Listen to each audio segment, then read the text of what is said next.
Alors salut à tous, on se retrouve dans le podcast Relentless numéro 42. Euh, Aujourd'hui on va parler de facteurs limitants, mais peut-être qu'avant ça on peut faire un petit tour là sur les news actuelles et où vous en êtes dans vos entraînements. Enfin on peut faire un petit tour avant de se lancer sur le sujet, si Vas-y, vous hein. voulez commencer. Salut les gangsters, vas-y. Allez Théo, Euh, lance-toi, Ah, je me lance ou moi? Adrien, Non, Allez, vas-y vas-y, Théo. Adrien, l'un ou vas-y, l'autre. Adrien, vas-y. Allez, je me lance, bon Ah, mince. bon, Alors, vas-y, Adrien. là, on est, Putain, on est 8 ça va être semaines long. avant les France Minster. Donc, voilà, c'est là qu'il faut commencer un peu à se tendre les couilles. Et en fait, bah, pour être tout à fait franc, la première semaine est relativement catastrophique. Mais en termes de ressenti et tout, mais Super. bon, voilà. Mais voilà, on est là, on va faire ce qu'il faut. On a encore, du coup, cette semaine. Et on va juste suivre le process, hein, il n'y a pas à tortiller du cul. Et on va voir ce que ça donne à la fin. Mais j'avoue que les premières, la première séance du bloc, j'avais envie d'arrêter au bout de 5 minutes, en fait. J'étais dans mon garage. J'étais là, putain, Super. c'est pas possible. J'ai des sensations de merde, enfin, catastrophiques, mais vraiment. Mais bon, voilà, quoi, ça fait partie du jeu et ça va. C'est pas la première fois que ça m'arrive.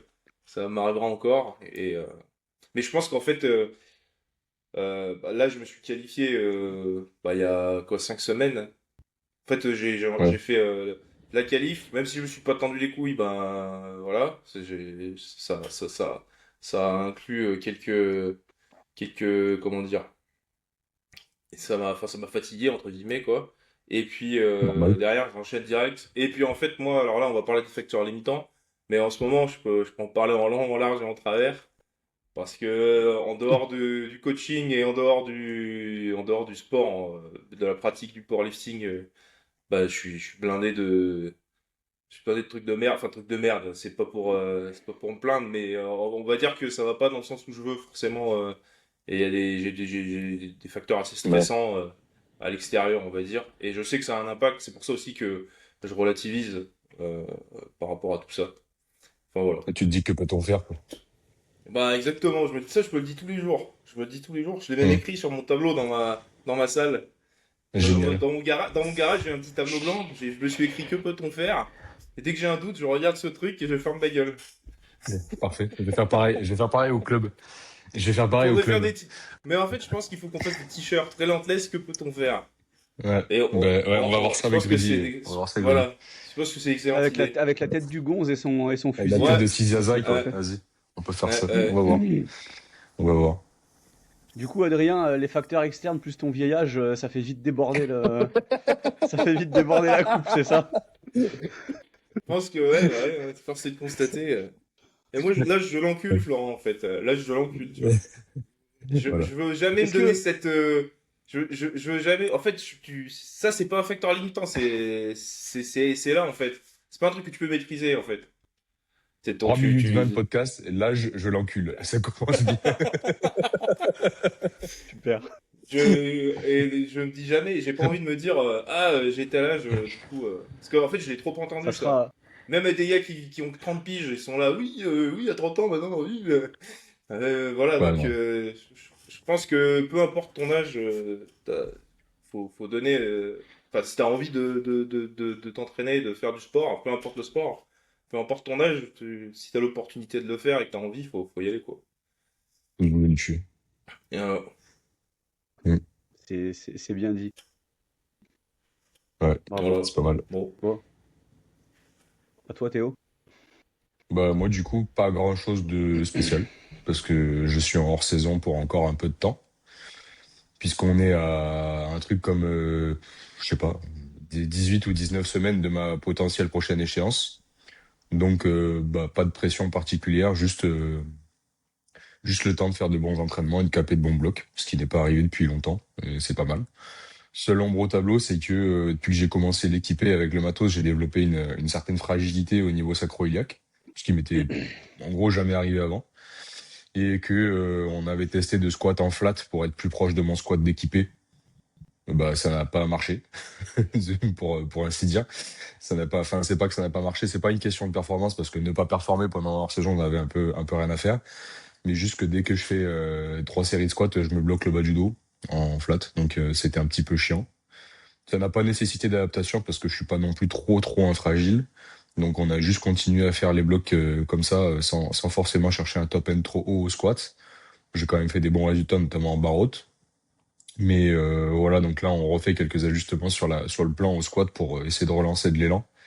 Parce que à un moment donné, il faut quand même construire quelque chose et avoir une certaine stimulation, sinon ça sert à rien.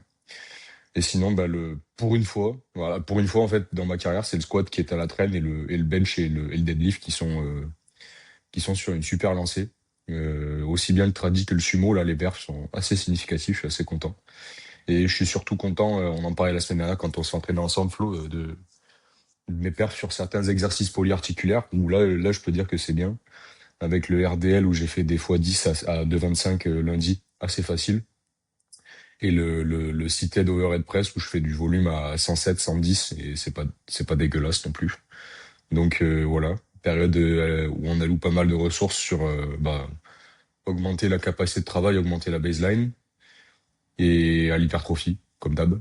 Euh, mais voilà, globalement. Et là, ce qui est intéressant et ce qui me satisfait surtout, c'est de savoir que j'ai tiré 315 avec la combi en janvier avec un niveau en sumo qui était pourri.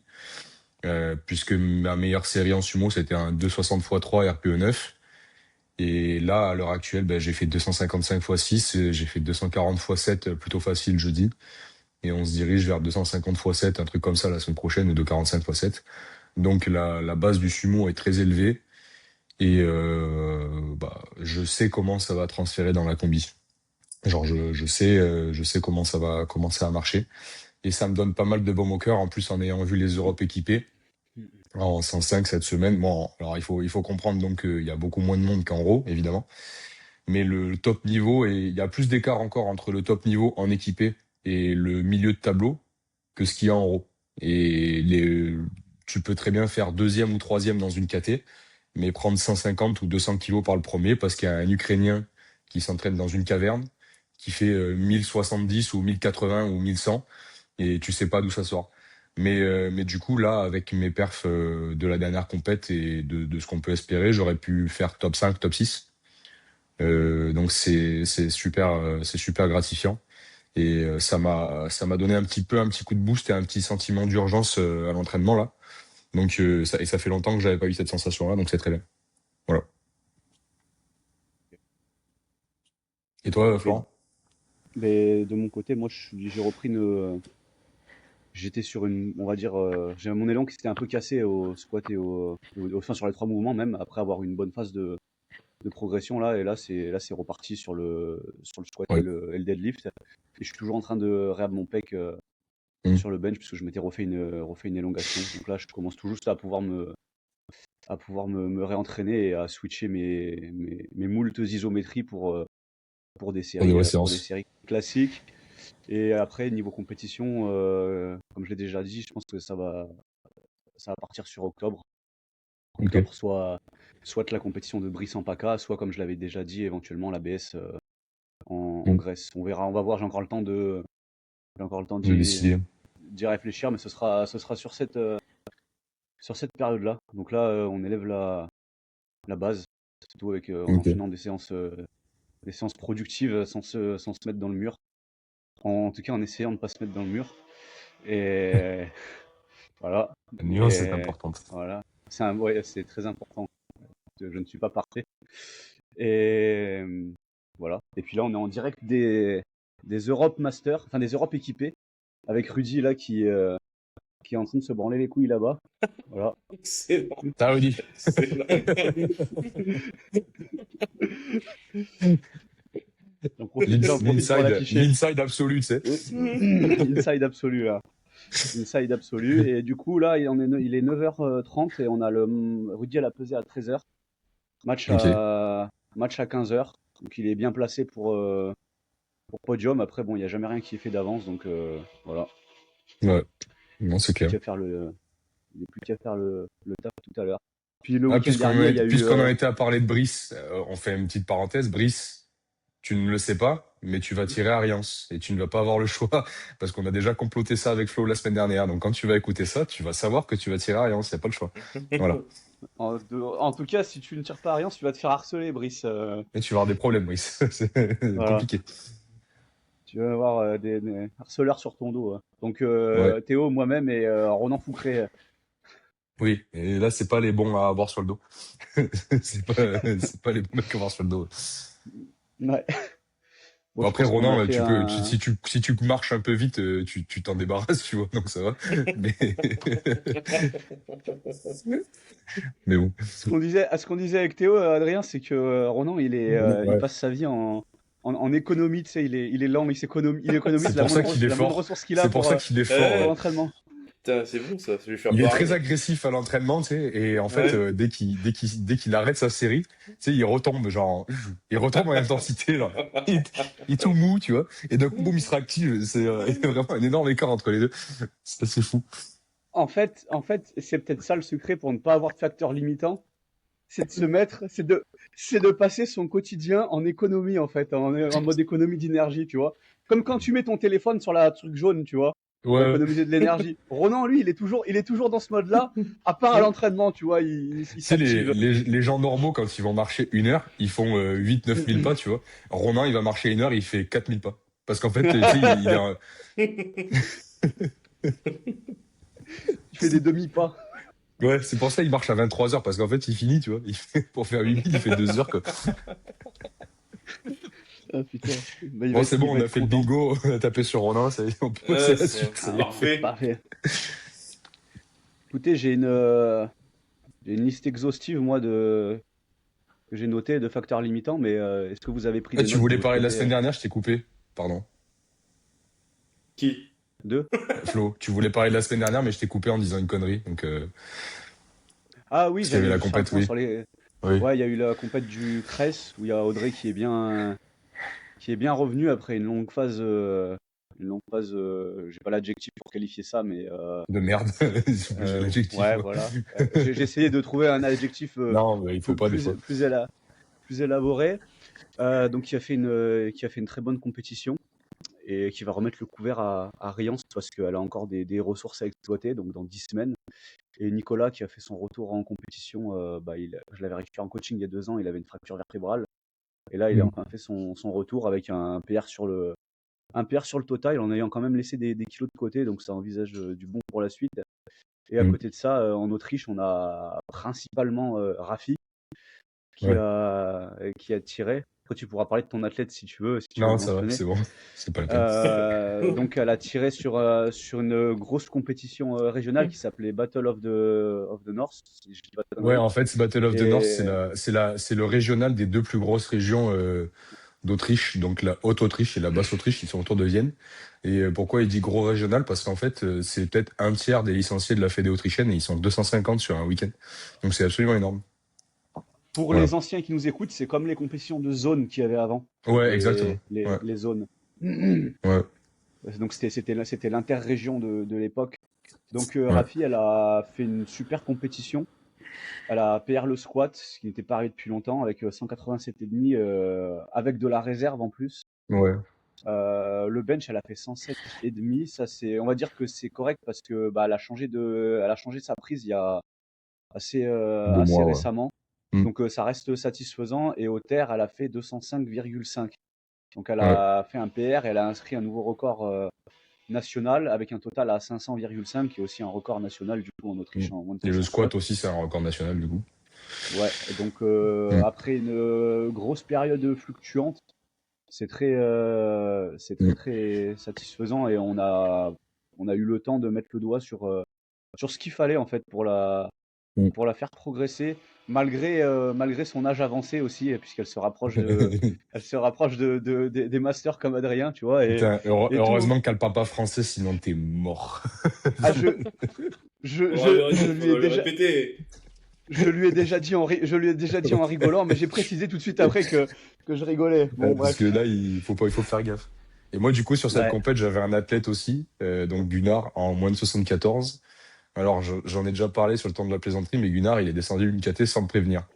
Donc, ça laisse des traces au niveau des performances parce que, bah, Facteur limitant. ça, ouais, c'est pas, bon, on va Ouais. l'envisager de facteur limitant. En fait, c'est un agrégat de facteurs limitants.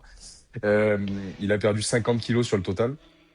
mais il est arrivé parfaitement préparé, malgré tout. Donc en fait, moi, ça a été un peu compliqué parce que je comprenais pas pourquoi il progressait pas pendant le hors-saison.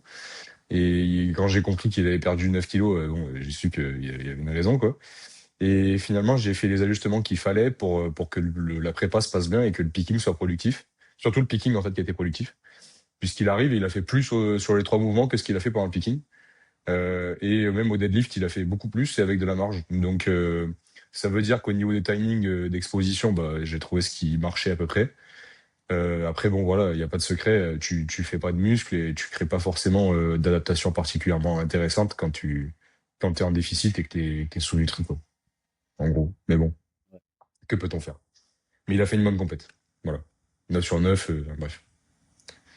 C'est vraiment une phrase que je pensais jamais prononcer de ma vie. 9 sur 9, PR moins 50. Ça, je l'avais pas vu venir, celle-là. Vraiment, c'est incroyable. Voilà. Ouais. Et perdre, déjà, vouloir perdre du poids quand on n'a pas beaucoup de masse musculaire, c'est C'est pas une bonne idée, pas, hein. c'est pas l'idée du siècle. Non. T'essayes plutôt de recomp a priori. Et le faire bah, quand tu es en préparation, Ouais. ou en amont d'une préparation, Puis sans le c'est dire à encore ton coach pire. aussi, c'est compliqué. Là, il n'y a rien qui va en fait. Non, il n'y a rien qui va, en fait. Il a pas mis les chances de son côté. Non. Il les a mis à côté. Voilà. Ouais, c'est ça. Il a C'est- pas. Dé- bien réfléchi. déjà que on peut le dire, c'est pas un profil de base qui a toutes les chances de son côté. Donc là, Bah non, non. c'est, En fait, pourquoi il a fait ça? Pour expliquer aux gens. Il voulait, en gros, les minima en Autriche, bon, ils sont ce qu'ils sont. Le niveau est plus bas qu'en France, il n'y a pas de problème. Le minima dans sa KT en 83, c'était genre 620, un truc comme ça. Donc il y avait pas de sujet, il allait pas le faire. Et le minima 74, c'était 10 kilos au-dessus de son meilleur total en 83. Et quand je l'avais pris en coaching il y a un an, il m'avait dit, ouais, j'aimerais bien descendre en 74 pour faire le minima. J'ai dit, mais ça va pas marcher, quoi. Et j'avais pris comme exemple Kiel Backlund, donc qui est sûrement le meilleur powerlifter, un des meilleurs de l'histoire. Il est descendu d'une KT, il a perdu genre 40 kilos au total, ou 45, alors qu'il est excessivement fort et qu'il a une masse musculaire qui est colossale pour un mec qui est aussi petit. Et j'ai dit, si Kiel Backlund, en tombant une KT, il a perdu 45 kilos au total, tu te doutes bien que pour toi, tu ne vas pas en prendre 10, tu vois. Et il a pas voulu m'écouter. Ouais. Et donc, il en a perdu 50. Voilà, fatalement, quoi. Je sais pas quoi dire. exaspérant. Après, ce qui est mais, important, c'est voilà. qu'il conscientise le truc là. Je sais pas si c'est le cas, je le Et connais pas. je Mais suis pas complètement certain qu'il ait conscientisé la chose. Et j'en doute un peu. J'attends de parce qu'en voir. fait, Voilà. ce genre d'erreur. Alors moi personnellement, je l'ai pas fait, mais ça arrive à beaucoup de gens au début quand tu commences de se dire ah je vais, Ouais. tu veux jouer sur les KT, machin pour Mm. faire un meilleur total pour Ouais, enfin. réussir à faire ta qualif. Mais en fait, faut que ça t'arrive une fois pour que tu comprennes le truc. Là, s'il Ouais, comprend mais si, pas, tu vois, c'est un truc que j'accepte, une logique que j'accepte, si genre, imagine, tu pèses 76 ou 77, et tu te dis, ouais. tiens, allez, je me serre un peu la ceinture, je vais en 74. Mais le mec, il faisait Hmm. 82, tu Oui, vois. oui, non, mais ça a aucun sens. C'est chaud, quoi. C'est comme si toi, tu me disais, tiens, je vais en 105, c'est parti, tu vois. Ouais. Genre, waouh, bonne journée, quoi. Mais voilà. Non, Euh, mais c'est comme ça, quoi, y a pas de souci. Voilà. Mais je pense que Adrien, avec tout ce qu'il a en plus, s'il descend en 105, il décède là en fait. Ouais, Adrien, faut quand c'est même. fini. Non, non, ouais, il n'y a pas de déficit dans les tuyaux pour l'instant. Non, pas de problème. Il y a que le Il déficit se de la Fédé défenestre. dans les tuyaux, mais c'est tout. Pardon. Allez, on va commencer On va commencer. le podcast. Hein. Sinon, bon, Sinon, ça va jamais ok. partir. Ça fait une bonne introduction. 20 minutes, si on est bien. Ouais. Ouais. Est-ce que vous avez noté des points sur les facteurs limitants? J'ai noté pas mal de trucs dans ma tête, ouais. Voilà, j'y ai réfléchi. Après, j'ai pas fait de J'y liste. réfléchis pas. Ouais, voilà. Ok, Mais, bah moi est-ce j'ai qu'on noté pas mal de points. est-ce qu'on part de la base en termes de facteurs Yeah. limitants? Parce qu'il y a des. Bah, pour Bah, on moi, va les parler de facteurs. tout. Enfin, tout ce qui. Le Vas-y, commence. facteur limitant, si on doit le. Enfin, il y en a plusieurs, mais on pourrait tous les agréger dans l'hygiène de vie. Oui. Boire, manger, dormir. Et ça rejoint un peu ce que tu disais en termes de. Bah là, on parlait de déficit, etc. C'est-à-dire, Mm. tu t'entraînes pour performer et tu as une démarche logique en termes d'alimentation et de repos. sans parler de trucs exotiques en termes de récupération qu'on pourrait mettre en place. Et déjà la base Mm. de dormir allez 8 heures, 8 9 heures dans la chaque nuit, essayer de manger un total calorique même sans parler de macro qui correspondent un petit peu à ta structure physique, quoi, on va dire, voilà. Et puis, ben, boire en quantité suffisante pour être hydraté. Voilà, mais vraiment la base, tu vois, je parle même pas de supplémentation. Mm. Enfin, là, juste déjà ça, parce qu'il y a des gens qui n'ont même pas ça. À la base, ils veulent commencer à Ouais. prendre des trucs et tout, mais ils ont même pas ça, et Mm. ça me tend un peu les couilles, tu vois. Quand j'entends un mec venir, et il est là, oui, est-ce que je peux prendre tel produit? Ah, mais en fait, là, ça, tu le fais pas, tu dors 5 heures dans la nuit, comment tu vas faire? Mange du riz, quoi. C'est pas en passant de 5 à 30 grammes de créatine que tu vas soulever plus lourd parce que tu dors 4 heures, en fait, là. Tu vois, ce genre de truc. Bon, enfin, voilà, Ouais. moi, Ça, c'est... Oui, ça s'appelle juste se comporter comme un adulte responsable, en fait. Exact. Pour moi, tu vois, c'est c'est ça. C'est à peu près ça l'idée déjà, en ouais. principe. Effectivement. Mm, mm. Mais Ouais. sur la nutrition en général, il y a quand même un sujet. Parce que bon, alors, l'hygiène de vie, je pense que les gens peuvent. Il y a pas mal de gens qui peuvent se dire, ok, pour performer, il faut que je dorme. Ça, j'ai l'impression que c'est plus facile à passer le pas. Parce que bon, quand tu te lèves le Ouais. matin, que t'as pas bien dormi, tu te sens pas bien, t'es pas bien dans l'entraînement, etc. Mais sur la nutrition, en fait, il y a vraiment un sujet de fond où il y a une certaine partie de la population, en fait, qui est, j'ai l'impression en tout cas, qui est pas forcément prêt à passer le pas et je Mm. me rends compte parce qu'en prenant des gens en nutrition, les gens ils viennent me voir pour avoir des conseils. Et sur une certaine partie de la population, en fait, systématiquement, je donne un plan et ils négocient le plan. Tu vois, mais Ouais. vraiment, alors ça arrive aussi en power, mais à plus petite échelle et c'est moins pénible. Mais le mec, il dit, ah oui, mais non, mais là, je peux pas manger ça, ça, je peux pas le manger, ça me plaît pas, ça va pas. Alors, bien sûr, il faut que le plan, il corresponde à la personne. Si le mec, il aime pas les endives et que tu lui mets 500 grammes d'endives à chaque repas, ça va pas passer. Mais je sais pas si vous voyez ce que je veux dire, hein. Je sais pas Ouais, ouais. les gens Si. qui négocient constamment le truc que tu veux leur faire. En fait, si tu veux un conseil en nutrition, à un moment donné, il faut te renseigner un peu sur la personne que Mm. tu contactes et que tu sois en adéquation avec bah, ce que la presse, enfin, ce que la personne renvoie, en tout cas, Avec voilà, ce ou que te tu vas renseigner un pouvoir petit peu. tolérer sur le long terme. Voilà, c'est ça. Mais il y a un minimum de discipline à tenir. Enfin, si Hmm. tu veux des résultats, Mm. c'est logique. Euh, Bah oui, Au bout d'un moment, voilà quoi. c'est ça. Le problème, c'est que là, sur ce pan-là, on voit trop de discours pro TCA sur les réseaux sociaux et en mode je vais m'adapter à outrance et tu finis avec des plans, avec des macros et vas-y, mange. Enfin, j'exagère, hein, sur ce que je dis, j'exagère, j'amplifie, mais un peu, mange un peu ce que tu veux en fait, Ouais. tant que tu suis tes, tes macros, mais c'est sous-optimal. Mm. C'est Et sous-optimal. si j'extrapole un peu ce qu'on a évoqué là, pareil, manger clean, c'est bien. Clean, et pas faire d'écart et pas manger de trucs de merde, etc. D'accord? Mais si tu es en déficit, bah tu vas rien faire. Ou alors ça va être très difficile de générer des progrès parce que tu vas pas pouvoir créer des adaptations musculaires suffisantes, tu vas pas pouvoir récupérer correctement. Et ça, c'est un truc. Moi, j'ai récupéré quelques athlètes récemment. C'est pas super facile à admettre pour tout le monde. Et moi, j'ai une doctrine un peu simple, c'est si tu joues pas de qualification nationale ou internationale, tu cuts pas et tu tires au poids où tu es. Mais les gens, ils acceptent vraiment pas ça, quoi. C'est vraiment difficile.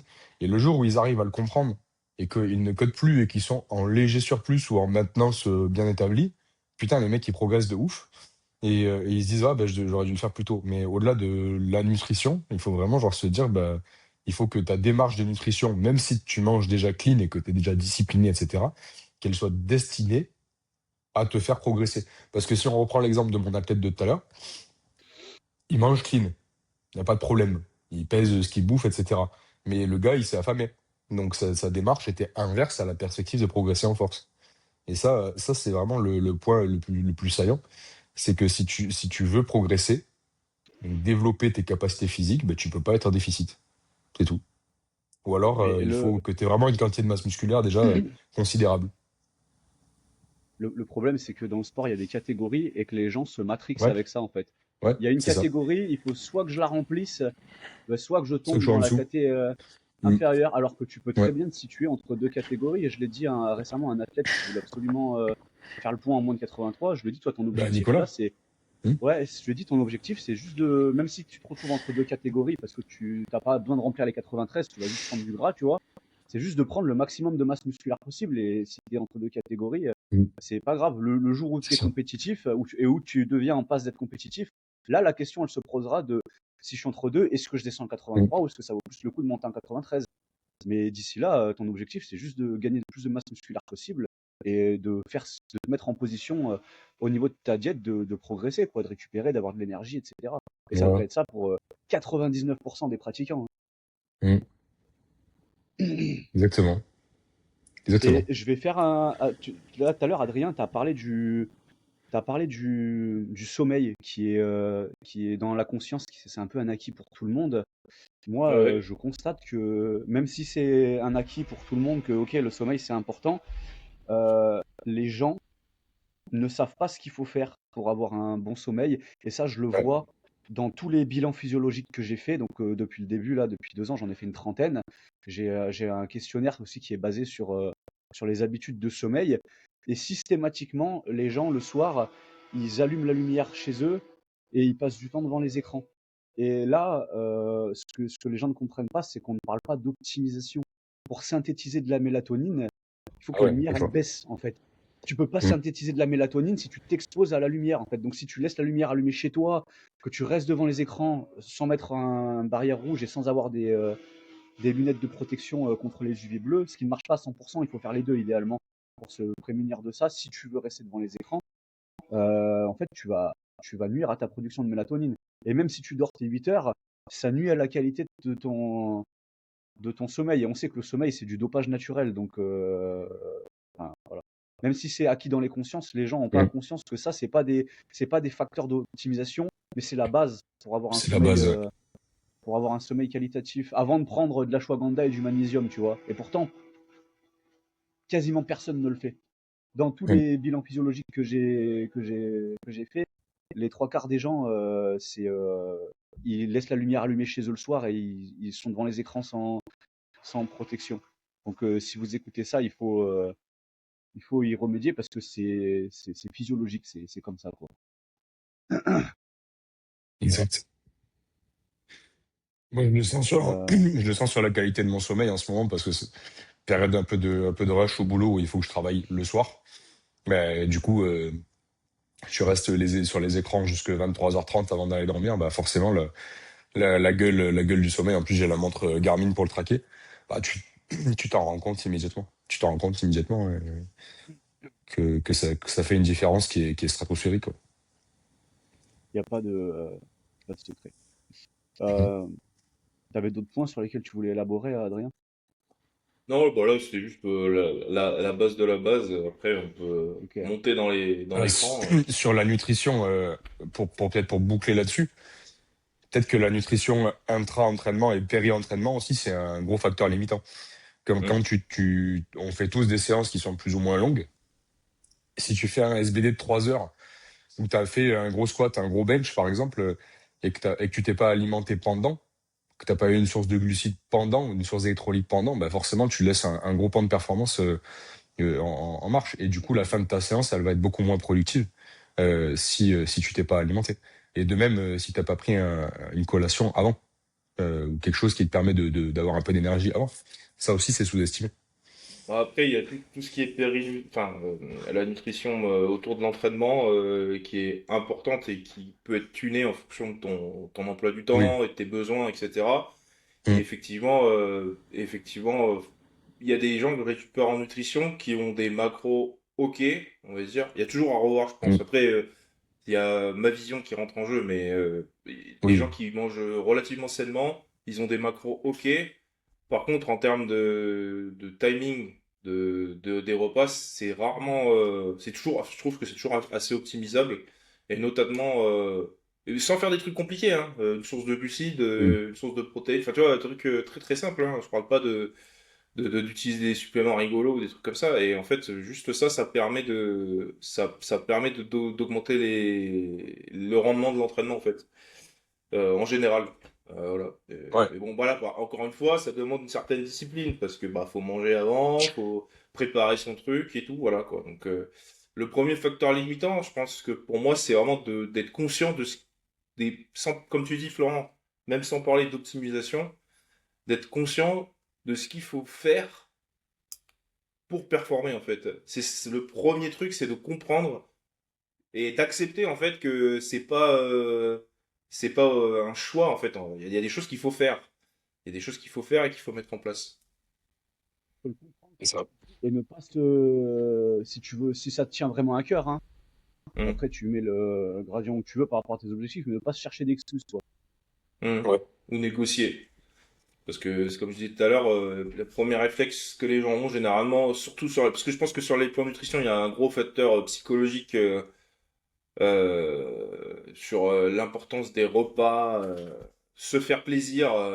Tu vois, genre, il faut que chaque Mm. repas ce soit un moment divin, tu vois, genre, ah, j'ai pas ma sauce, ça me, tu vois.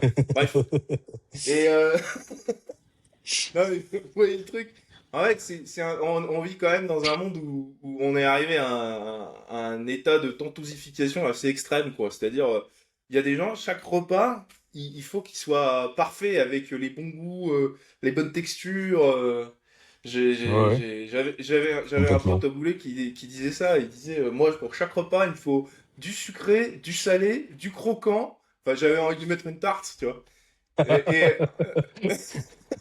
Et moi, j'étais là, avec ma gamelle, riz, huile d'olive, Le plâtre, hein. le truc froid, même pas réchauffé. Enfin bref, je m'égare, je m'égare. Non, mais attends, Adrien, tu fais comment pour manger ça au bureau? Ouais, c'est ça, Ah, mais d'accord. Putain, Oh enfin putain. bref. Donc, oui, se faire plaisir, c'est bien. Tu vas à Buffalo, tu prends un steak et une patate. Et... mais t'es pas obligé d'avoir des repas divins toutes les 3 heures, tu vois. C'est bon, tu vas t'en Ah, c'est sûr. sortir. Voilà. Ça va aller. Ouais. Et en plus, ça simplifie. Enfin, ce qui est important là-dedans, même sans déconner, c'est que ça simplifie quand même vachement la diète. C'est-à-dire, quand t'es prêt à te dire, bah, je vais manger un truc ok, quoi. Je parle pas de manger des trucs dégueulasses, Mm. hein, mais de manger un truc simple, bah, ça simplifie quand même la diète au jour le jour, quoi. Non, puis après, Voilà. il faut un minimum de skill de cuisine. Alors, je prétends pas être Paul Bocuse, tu vois, mais genre mettre 2 épices et un peu d'eau Oui, dans le poulet, tu vois, ça va, quoi, c'est bon. ouais, On s'en est sorti, tu c'est vois, c'est pas accessible. compliqué. Ouais, c'est C'est pas accessible. difficile. Mais bon. Ouais, ok, bon, Moi, je sais un plus bon tour là-dessus. enfin, où on en était là. Je me suis un peu emballé, Sur la mais nutrition péri-entraînement. ouais. Oui, ben voilà, sans faire de trucs compliqués, en fait, t'arrives à si tu maîtrises un peu le timing, enfin Mm. que tu te optimises entre guillemets, tu mets en place des choses qui te permettent d'être dans un bon état avant l'entraînement, forcément, ben le facteur limitant il va disparaître. Enfin, c'en est un en tout cas, Mm. de pas se nourrir comme il faut autour des entraînements. Ouais. Mm. T'avais des points, Théo, à... Non, sur la nutrition, on a tout dit, hein, franchement, Ok. pas de problème. Moi, j'ai un gros point là ça relève pas de la nutrition, mais je vous en avais parlé là quand j'avais énoncé le sujet du podcast, c'est la dissonance cognitive. Ouais, bah oui, Euh, forcément. c'est l'incapacité. Moi, ce que je me souviens, c'est l'incapacité à l'athlète à s'investir en adéquation Mm. avec ses objectifs. Et ça, dans le temps, Ouais. ça crée. T'as pas les résultats escomptés, t'es dégoûté du sport et ça crée une très mauvaise Mm. adhésion. Et vu qu'on fait un sport de long terme, tu peux pas avoir C'est les vrai qu'on en a pas mal résultats. parlé le week-end dernier. Moi aussi. Mm. Tu peux pas avoir de résultats comme ça. Et tu remarques aussi le schéma inverse. C'est-à-dire que tu as des athlètes qui s'investissent parfois trop par rapport à leur statut actuel et Mm. qui vont se dégoûter du sport aussi. Et pour moi, ça, c'est, enfin, j'y vois un gros un gros facteur limitant pour évoluer dans le sport. Je veux dire, t'as pas besoin d'avoir tous les curseurs à fond si tu débutes le sport, et à la fois, si ça fait quelques années que tu fais ce sport, que tu as des prédispositions, que tu veux faire du haut niveau, et que tu n'es pas capable de t'investir à ce niveau-là, parce qu'avant d'arriver à haut niveau, il faut s'entraîner comme un athlète de haut niveau, mais tu vas pas avoir Mm. ces résultats-là, en fait. Tu vas te fixer des Mm. objectifs donc tu vas pas te mettre en position de les atteindre, et tu vas forcément te dégoûter Mm. du sport. Donc, le gros, Bah, alors, moi, pour moi, j'ai un plus gros problème avec ceux qui vont pas assez s'investir que ceux qui vont trop s'investir. Parce que le mec qui s'investit trop, si ça se passe pas trop mal, on va dire, tu vois, si le mec il se blesse pas ou qu'il arrive pas de catastrophe, normalement, il va arriver à un peu se réguler et finalement, il va continuer sur une bonne lancée, tu vois. Mais moi, en fait, le discours que je tiens, c'est tu parles beaucoup, mais tu pisses pas trop loin. Et t'as des mecs qui te disent, non, mais tu vois ce que je veux dire exactement, en fait. Les mecs qui te disent, je veux faire tel minima, je veux faire les France et machin, etc. Mais à côté, tu fais pas de mobilité, tu ne suis pas de diète complètement carrée, tu ne respectes pas ton plan à la lettre, tu récupères mal et tu te challenges sur les perfs chaque bloc au lieu de construire de l'élan. Et ça, pour moi, c'est les 5 éléments du mec qui parle beaucoup mais qui pisse pas loin et qui a soi-disant des ambitions mais qui en fait en a pas parce qu'il Ouais. n'agit pas pour les poursuivre. Et ça, c'est un vrai problème. ouais, Voilà. rien à, rien à ajouter dessus, mais c'est un profil et Voilà. je pense il y en a qui se reconnaîtront forcément Bah, là-dedans, bah, donc on en a tous, hein. On en a il tous. Donc, faut, oui. parce que moi je trouve Et que tu vois chaque profil a un peu son facteur, enfin t'as des profils qui réunissent plusieurs facteurs limitants, mais t'as toujours, si tu prends chacun de tes athlètes, tu vas toujours dégager un facteur Un élément. limitant Mm. un Ouais. élément inhérent Mm. à chaque profil, et je pense que ceux qui écoutent le podcast, vous allez forcément vous identifier à moins de mesure dans une case, et faut pas se voiler la face en fait, hein. C'est votre levier de progression, Mm. hein. T'as d'autres points que ap- t'as. après, là, je reviens juste sur le profil du mec qui veut trop s'investir versus le mec qui s'investit pas assez, entre guillemets, qui a des objectifs mais qui est pas présent et qui met pas ce qu'il y a à mettre en place pour avancer. Je préférerais toujours un mec qui veut trop. Enfin, c'est toujours plus facile de gérer un mec qui veut trop s'investir, je pense, parce que tu peux. Un Oui. mec qui veut trop s'investir, tu peux au travers de la prog, tu peux le cadrer en fait. Et tu peux lui. C'est beaucoup plus simple. Par exemple, un mec qui veut pas s'investir, moi j'ai eu quelques gars comme ça. En fait, c'est difficile de les faire bouger. En fait, c'est des mecs en fait qui ne bougent pas. Les gonzes, ils veulent des résultats, mais tu les vois et ils sont inertes, tu vois. En fait, c'est là où la passion et l'envie, c'est là où tu vois des gens qui aiment le sport et qui ont vraiment envie, je pense. Ouais. Après, c'est toujours difficile de dire à un gars, bah voilà, là, en fait, moi je leur dis, là tu mets pas en place ce qu'il faut, donc ça va pas marcher. Mais c'est difficile de leur dire, de leur faire comprendre vraiment dans ces termes-là. Euh, Mm. peut-être que t'aimes pas le sport en fait. Peut-être que en fait c'est une espèce d'effet de mode, mais où tu te rends pas compte de ce que tu fais en fait. Donc voilà, entre les deux profils, un mec qui va trop s'investir et qui va vouloir trop en faire. Moi, je pense que au départ, quand j'ai commencé, c'était exactement mon cas. Si j'avais eu un Ouais, mais c'est coach sûr. qui m'encadrait, c'était à peu près l'inverse en fait. Moi, le coach, il m'encadrait dans l'autre sens, il me faisait faire des trucs de fou. Mais bref, si j'avais eu un coach qui m'encadrait et qui m'expliquait et qui me disait, j'aurais écouté parce que justement, moi, je prenais un coach parce que j'avais envie de bien faire et j'avais envie de Mm. mettre 200% des chances de mon côté. Mais du coup, ça, je me suis tué sur certaines années. Mm. Des entraînements, en fait, quand je les repense, ça n'avait pas de sens. Je pouvais pas récupérer, en fait, comme il faut. Je pouvais pas progresser comme il faut. Donc, voilà. Mais en fait, le problème, c'est pas le mec qui veut pas s'investir, c'est pas qu'il veut pas s'investir. C'est à mon avis, hein, je le lis comme ça, c'est qu'il ne pense pas que c'est nécessaire de faire des petits efforts, de petits détails pour Hum, arriver aux objectifs qu'il pense pouvoir atteindre. C'est pas qu'il veut pas, c'est qu'en fait, je pense qu'il prend pas la chose au sérieux. Tu vois, on parlait, Flo, la semaine dernière hum, d'un gars que tu coaches qui voulait pas faire de mobilité, alors que c'est peut-être son plus gros facteur limitant pour le coup physique. Et ben, en fait, si soi-disant, tu as vraiment des objectifs, pourquoi tu le fais pas? Enfin, je sais pas. C'est le minimum, quoi. Et en fait, je pense, là, si on synthétise un peu là-dessus, sur les facteurs limitants qui sont du fait des athlètes, on peut dire que tu es sérieux et que tu es en adéquation avec tes objectifs, quels qu'ils soient. Si tes seuls facteurs limitants, c'est ceux que tu maîtrises pas.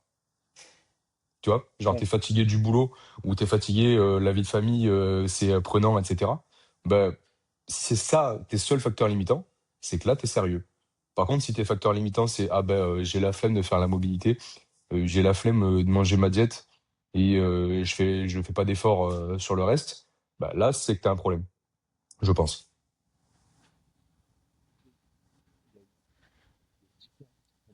C'est basique.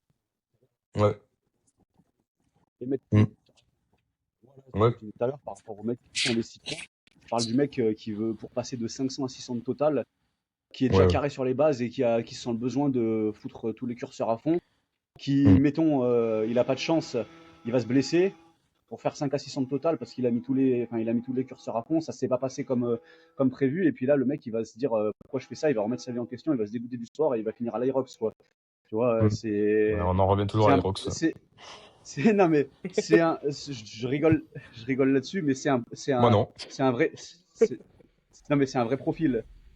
Ouais, ouais, non, mais c'est Ouais, vrai. ouais. C'est C'est vrai. pas une caricature, c'est un vrai profil d'athlète. Donc voilà quoi. Parce que du coup Mais après, c'est... Ouais. pour passer de 600 à 700 et de 700 à 800, tu vas faire quoi en fait?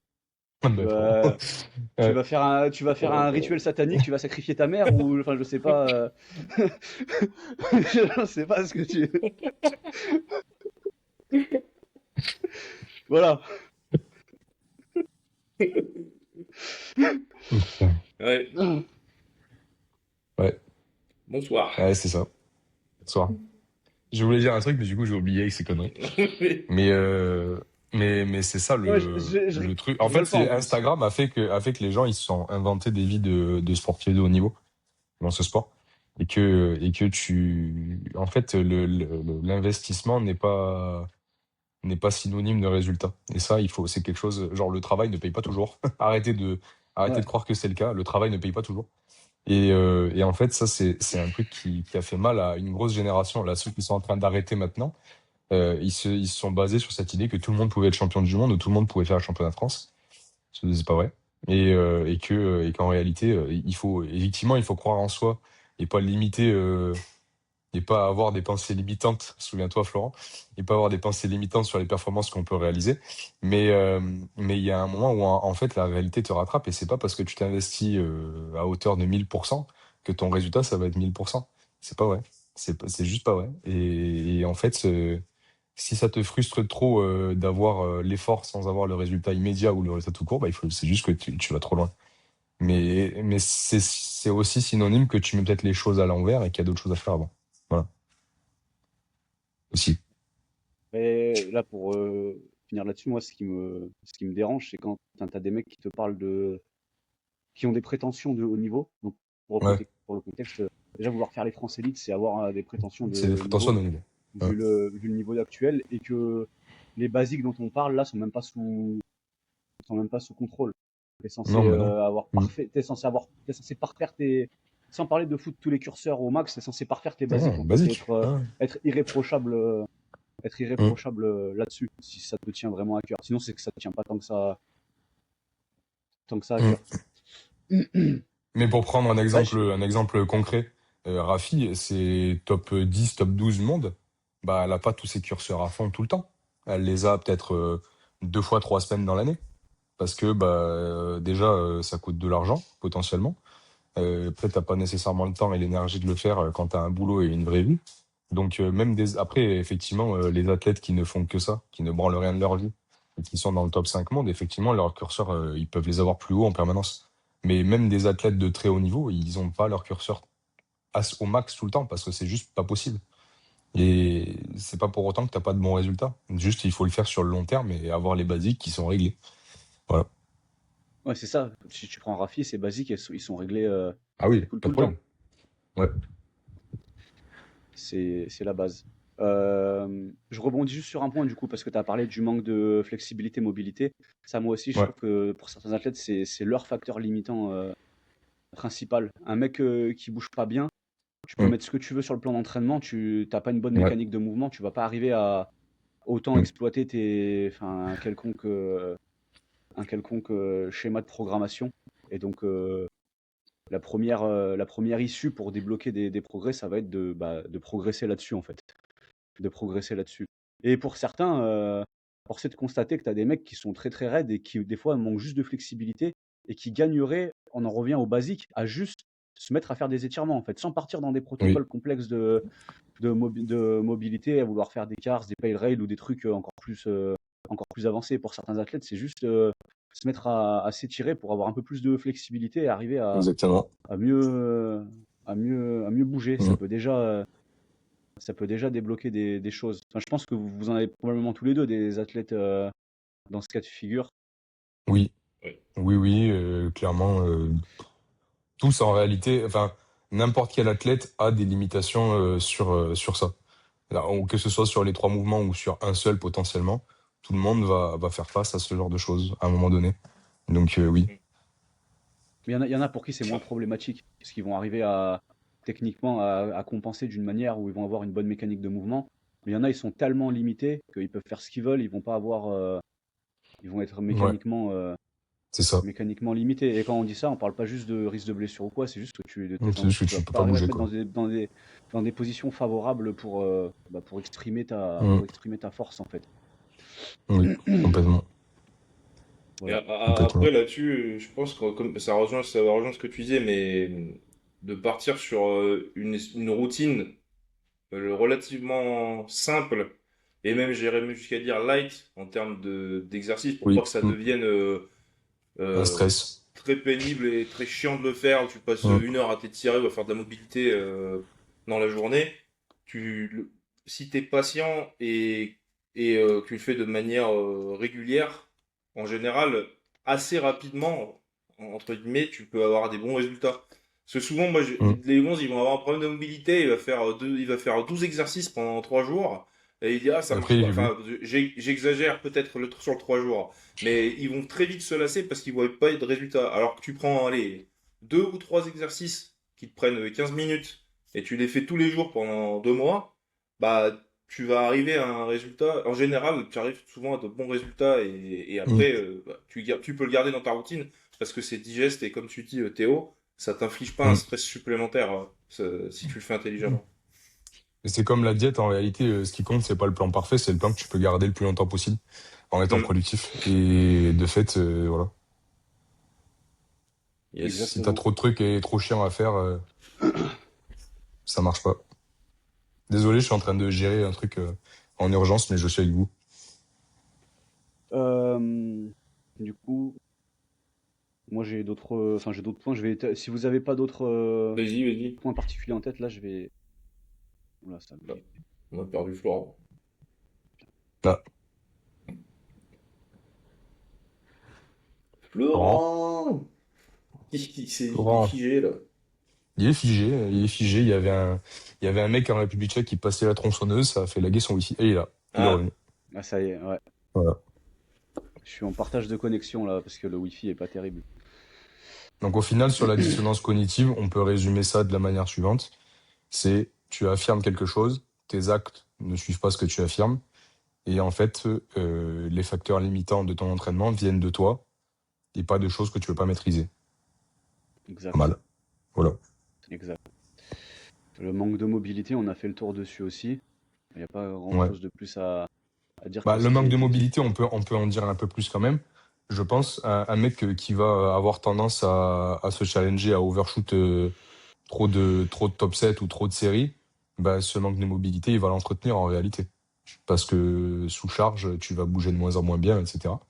Si dans l'exécution de ton plan, ou dans la construction de ton plan d'ailleurs, si t'es pas coaché ou si ton coach c'est un plombier, tu génères ces biais-là, bah, ton manque de mobilité, tu vas l'aggraver. ouais. Oui, Voilà. oui, bah ça va s'inscrire dans un cercle Pas vicieux compliqué. après. Ouais. Si tu Ça va se descends pas lancer au dans un squat et que tu cercle rajoutes vicieux. toujours plus le au squat, tu vas descendre de moins en moins. Voilà. Mais je rebondis dessus parce que c'est important, mais on en revient toujours à des trucs basiques, hein, comme il disait Adrien tout à l'heure. Il n'y a pas besoin de faire des choses compliquées. Il faut faire des trucs simples et enfin, faut commencer par des trucs simples et avec de la fréquence. Parce que je pense qu'il y a des mecs qui sont peut-être un peu bloqués parce qu'ils vont se dire, quand on voit tout ce qui peut se faire sur les réseaux sociaux, par exemple, ils vont se dire que c'est compliqué, alors Mm. que les solutions simples, elles fonctionnent. Il faut juste avoir de la rigueur et de la fréquence dessus et se Oui. mettre un minimum Mm. de discipline. Encore une fois, quand on se met aucune contrainte, on peut pas avoir de Non. résultat. Il De y a un résultat. moment donné où tu as un facteur limitant, il faut accepter de te mettre Mm. quelques contraintes pour que ça fonctionne. Mm. Ensuite, autre facteur limitant, c'est de pas se mettre en position de s'entraîner correctement. Ouais. Donc là, il y a plusieurs caractéristiques à ça. C'est t'as des gonzes, ils vont s'entraîner à des heures complètement foireuses, d'accord? Alors, il y a peut-être pour certaines personnes, ça peut marcher, mais c'est pas parce qu'il y a pour un mec, s'entraîner à 5 heures du matin, ça fonctionne, que pour toi, ça va fonctionner et que ça va être Mm. optimal. Et t'as des athlètes qui vont le faire et c'est absolument, enfin, c'est des trucs, ça c'est Après, encore une c'est fois, con. si t'as pas le choix et que c'est le seul moyen que tu puisses t'entraîner, c'est comme ça. Oui, Mais si t'as le choix, mais force est de constater que des fois, il y en a qui ont le choix et pour X ou Y raison, ils vont se mettre dans des ils prennent positions pas ce choix-là. Ouais, voilà, effectivement. qui sont pas opti. T'entraîner dans le rush, ça Ouais. aussi.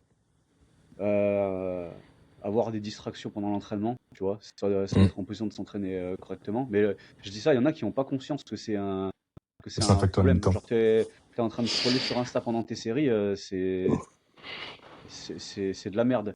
Et ça, tu le vois chez les athlètes qui ont pas fait de vrai sport, entre guillemets, avant, avec un entraîneur, on en parlait dans un précédent podcast, mais en ayant eu un entraîneur strict et qui n'ont pas développé Mm. une certaine culture de l'entraînement. C'est des comportements que Ouais, tu c'est vas ça. retrouver Culture d'entraînement. Mm. chez ces gens-là. Tu vois, ça, Chez ces la gens-là. culture c'est au-delà de la culture de l'entraînement. Je pense qu'il y a aussi une part de culture des sports collectifs. J'en parlais avec des copains du boulot parce qu'on parlait de foot. Et eux, c'est des footeux. Et on disait qu'en fait, je leur disais qu'en fait, moi, ce qui manque dans le powerlifting aux gens, c'est la mentalité des sports collectifs. Et que, genre, l'entraînement, c'est sacré. Ce que dit le coach, c'est sacré. Et la performance le dimanche au match, à la compétition, c'est sacré. Et ça, c'est vraiment un gros manque que les gens ont. Et ce que tu dis sur la culture d'entraînement, c'est tout à fait vrai. C'est l'entraînement, c'est l'église, quoi. C'est la messe. C'est ça qu'il faut retenir, quoi. C'est clair, c'est clair. En tout cas, ça devrait être ça. Et pareil, pour continuer là-dessus, c'est les séances qui sont constamment déplacées. Et pour certains athlètes, Ouais, ça fait mal. tu vas Mm. retrouver plusieurs de ces caractéristiques. Et pour moi, quand tu fais ça, bah, tu te mets pas en position de t'entraîner correctement et de capitaliser sur Mm. ta programmation. Alors, quand tu déplaces tes séances, déjà, selon moi, tu suis pas ta programmation. Mais pour le reste, tu te mets pas en position de capitaliser correctement Exactement. sur ta Mm. programmation et d'extraire tout ce que tu peux extraire de ton plan d'entraînement. Tu vois. Ouais. Et après, tu peux avoir par rapport à déplacer les entraînements, tu peux avoir des périodes où l'entraînement ben, passe sur second plan, parce que Mm. suivant. C'est comme ça. Mais ce qui est important, c'est déjà de le savoir pour toi-même, de te dire, bon, ok, là, l'entraînement, là, dans cette phase-là, je sais que je vais pas pouvoir me mettre à 200% d'entraînement, mais je continue quand même de m'entraîner parce que, bah voilà, c'est pas parce que tu peux pas faire les choses parfaitement qu'il faut pas les faire, mais ce qui est important, c'est d'en Mm. avoir conscience. Exact. Mais l'autre truc qui est très important, c'est de le dire à ton putain de coach. Parce que moi, il y a le nombre de gars que je me rends compte, en fait, moi, je mets des jours bien précis dans la prog. Je demande, tu vois, enfin, je pense que Ah voilà, ouais, tu ouais. demandes les jours où ils peuvent s'entraîner, etc. Tu essaies Mm. d'organiser ça, et puis en fait, tu te rends compte que le mec, bah, il déplace les trucs un peu comme il veut, suivant ce Ouais. qu'il a envie de faire. Bah, en fait, c'est ça, c'est la transparence avec ton coach, et c'est là où ça rejoint peut-être un petit peu ce que tu disais, Théo, sur les sports collectifs. C'est-à-dire que tu négocies pas le plan, en fait. Moi, j'ai fait Tu du basket négocies pas pendant le un jour certain d'entraînement? temps.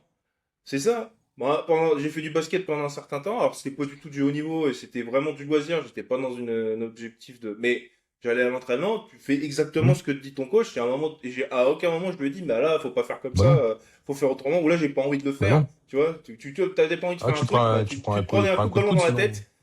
Ouais, ouais, c'est Il tout. balançait le ballon dans la tête et il disait, allez, dégage. C'est arrivé 2 ou 3 fois, ça.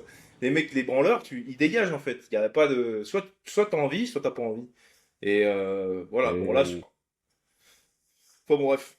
C'est ça. Mais c'est vrai, tu vois, c'est, c'est, hier j'ai bu un canon avec des copains de rugby que j'ai pas eu depuis un moment. Et, euh, on discutait, et t'as des mecs qui jouent, mais à niveau régional, hein. On parle vraiment du bas du rugby, quoi. Mais c'était en mode, bah, et je leur parlais de ça. Je disais, bah nous, moi je coach pas mal de gens, etc. Et t'as quand même une tendance des gens à ne pas accepter la contrainte de l'entraînement qui s'impose à eux-mêmes. Et il me disait, bah moi je suis avocat, je suis machin, et bah, quand il y a entraînement à 19h30, à 19h20, je suis sur le terrain en crampon, en chaussettes. Et puis c'est terminé. Il y a pas de Bah oui. discussion, tu vois, qu'il neige, qu'il vente, qu'il pleuve. Ouais, c'est un gros problème. C'est un gros problème, ouais. effectivement. L'entraînement, c'est pas censé être, on va dire, le souk en permanence, quoi. Ouais, mais on peut rigoler, on peut passer un bon moment, mais en fait, ça, c'est pas un problème, tu vois. Parce que les gens que tu vois à l'entraînement, en général, bah, tu te lis d'amitié, tu les connais, il y a pas de souci. Mais il y a un moment donné où, en fait, l'entraînement, c'est fait pour performer, quoi. Et genre, c'est Ouais. pas fait pour faire des vlogs ou mes couilles ou je sais pas quoi. Genre, il y a un moment, c'est fait pour se mettre dedans, hein. Ça suffit, quoi. Moi, je Ça pense que. suffit. Moi, Mais ce qui. il faut, et si tu te mets à, on va dire que si tu te mets à parler et tout pendant l'entraînement, tu vois, par exemple, c'est pas non plus proscrit, tu vois, Non, bah avec non, tes ça va. collègues d'entraînement.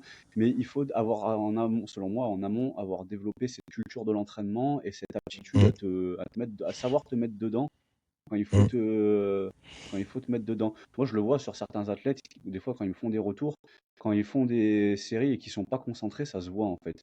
Le mec, il ouais, fait, tu sais, il est un peu à l'arrache sur sa série. J'arrive, moi, je le perçois, tu vois.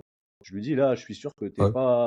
dans ton entraînement, t'es pas concentré et qu'il y a des facteurs Ou qui alors, font le que, mec, il est en train de se et placer au squat et il parle à quelqu'un, tu sais. c'est interdit, ça. C'est Ah illégal. bah, illégal. C'est, C'est, En fait, voilà, c'est que t'as pas la culture de l'entraînement quand tu fais ça. Il y a hum, un cadre avec des barrières et des limites. Et pour moi, si t'as pas développé cette aptitude à savoir quand te mettre dedans et cette culture de l'entraînement, t'es censé déjà travailler là-dessus. Et donc, quand t'es dans ce cas-là, t'arrives à l'entraînement, tu te mets dedans, tu fermes ta gueule et tu t'entraînes, tu vois. Tu oui. commences par là. Et quand tu as développé ces aptitudes-là, là, entre tes séries, tu peux te permettre de te relaxer un peu ou de parler avec ton collègue. Mais Hum, en amont, il faut avoir Cette développé capacité à ces switcher. aptitudes pour Hum, que l'entraînement, ça devienne pas le souk, quoi. ouais. Bah ouais. Tu voulais dire un truc, Adrien, tout à l'heure? Oui, en fait, ça me rappelle. En fait, je fais le lien avec. Je m'étais fait une réflexion il y a un certain temps, en fait, en m'entraînant à. Alors, plus trop maintenant, parce que la population a un peu changé, mais quand je m'entraînais à l'ESSM au début. Le SSM, c'est, bon, pour ceux qui connaissent pas, c'est une salle qui est autour de Grenoble et c'est une vraie salle de powerlifting à mon sens. À la base, il y a vraiment que des powerlifters dedans, etc. Et moi, je me rappelle des premières fois où j'y suis allé et où en fait, je comprenais. Enfin, il y avait une atmosphère de rivalité très présente et comment dire. Il y avait une certaine. Alors, moi, j'étais pas forcément d'accord avec tout ce qu'ils mettaient en place, mais il y avait, en termes de programmation, etc. Mais il y avait quand même un cadre très présent. Ça rejoint un peu le thème de l'église dont tu parlais, Théo. Et Ouais. ça rejoint aussi le cadre bah, le coach, il fait un truc, euh, tu t'appliques le truc. Alors à l'époque, il y avait Christian Bush qui coachait pas tout le monde, mais il y avait aussi, bah, il est toujours là, mais Kader, Wally, Hum, bien sûr. il coachait beaucoup de monde. Après, tu pouvais être d'accord, pas d'accord avec ce qu'il disait, mais en fait, t'arrivais là-bas, c'était pour te mettre dans le mur, en fait. Et il y avait Hum, vraiment une ambiance, ouais, ouais. et même les gars qui sont pas des Sofiane Belkessir, etc., qui s'entraînaient là-bas, il y avait quand même un gros niveau, juste Hum, parce qu'en fait, les gens ils y allaient pour s'entraîner. Il y avait des heures d'entraînement. Alors, c'était pas imposé, mais la salle ouvrait à des heures assez restreintes, finalement. Tout le monde ne pouvait pas y aller quand il voulait. Et en fait, ça, je pense que ça a permis d'élever le niveau moyen de cette salle. Jusqu'à il y a pas très longtemps, Ouais. après, les gens sont partis, etc. Ça, c'est un peu, Mm. c'est plus exactement pareil qu'avant, je pense. Mais, et ce que je voulais dire, en fait, c'est que c'est un truc qui me manque, ça. Tu vois, une Ouais. vraie salle Que de tu dois powerlifting. t'adapter à l'entraînement. Ouais, C'est toi qui ouais, dois ouais. t'adapter à quand tu y vas. Et Oui. ouais, c'est ça. Ouais. Et ça rejoint un peu les groupes. T'avais les groupes du matin et du soir à la West À Side. Westside. Ouais. Mm. Et ça c'est un truc, tu vois. Je le dis, j'ai la chair de poule parce que je me dis, putain, mais ça doit être Ouais. génial en fait. T'y vas pour t'entraîner, mais il y a de la rivalité, tu vois. Et Bah, j'ai tu vois, recommencé à me dire, c'est. ouais, vas-y. Ouais. Bah, chez moi, t'as le club de bras de fer. Et Ouais, eux, ils viennent tous pour se mettre sur la à course. 18h. À 18h. Ça, Ouais, c'est 18h. Si 18h, t'es pas dans la salle, t'arrives à 18h05, tu te fais insulter par Joseph, pour commencer, c'est déjà. excellent ça. Et derrière, après, c'est tout le monde se met sur la gueule. Et t'as cette ambiance de Mhm. rivalité qui construit toute la semaine, jusqu'au vendredi où il y a sparring. Et bah, les Ferris du Rocher, force est de constater que c'est le meilleur club de France. Ouais, Voilà. ouais, ouais. Et je, Et en je fait, parie qu'il y a personne je parie qu'il y a personne qui arrive et qui te dit, ah, moi je peux pas, j'ai piscine, j'ai ma copine qui Non, veut pas, j'ai mon chat qui est malade, quoi. ouais. non, non, il n'y a Et pas. Y a pas. Ouais. en fait, j'ai recommencé à penser, j'avais déjà réfléchi à ce truc-là, mais j'ai recommencé à y penser suite à notre épisode de Béour, là, où en fait, alors je sais pas vous, mais moi ça a déclenché un truc dans mon cerveau, Ah, mais là. si, si, J'ai si. envie de me mettre sur la Si, gueule, en si. fait. J'ai Ouais. envie de me battre, en fait. Tu vois, non, mais vraiment, c'est vraiment le truc, quand on s'est retrouvés en armure en face les uns des autres, tu dis putain, je vais le défoncer. Enfin, moi j'étais Mais complètement tu vois, con. même idée, les mecs du BO, ils s'entraînent, il y a des horaires d'entraînement imposés, tu vois, Ouais, ouais. et puis voilà. Mais oui, oui. C'est, Mais, et en fait, ça veut dire une chose, c'est que, tu vois, Flo, il avait lancé ce sujet-là pour dire, il y a des gens qui s'entraînent à des horaires foireux, ils se mettent pas dans les bonnes conditions pour s'entraîner. Mais t'as des sports, t'as une immensité de sports, ou même, même en force athlétique, genre ma salle, hum, moi, elle ouvre à 17h. T'as pas trop le choix que d'y aller à 17h. Donc, en fait, t'as des gens, ils arrivent à faire en sorte d'aller s'entraîner à un moment qui les arrange pas. Tu vois? Donc, toi, si t'as le choix, pourquoi vas t'entraîner à un endroit qui va niquer tes performances? C'est ça le truc. Pourquoi tu vas aller hum. t'entraîner, voilà. C'est ça l'idée. Non, Yes. je suis tout à fait d'accord. Bah, ça fait un bon tour, ça Mm. fait un bon tour là-dessus. Ensuite, j'ai une, j'ai moult points à aborder, les amis. Bordel. Euh, autre facteur limitant, et là tu vas te reconnaître dedans, Adrien, mais c'est important de le dire parce qu'il y en a qui n'en ont pas conscience, mais c'est d'avoir un stress chronique qui est trop Hum. Mm. élevé. C'est pas le fait d'être Ouais. stressé de temps en temps, ça c'est pas grave, mais c'est le stress chronique. Et là, Ouais. bah, ça relève d'une incapacité à récupérer correctement. Hum. Mais personne ne réalise vraiment l'impact physiologique que ça Ouais. a.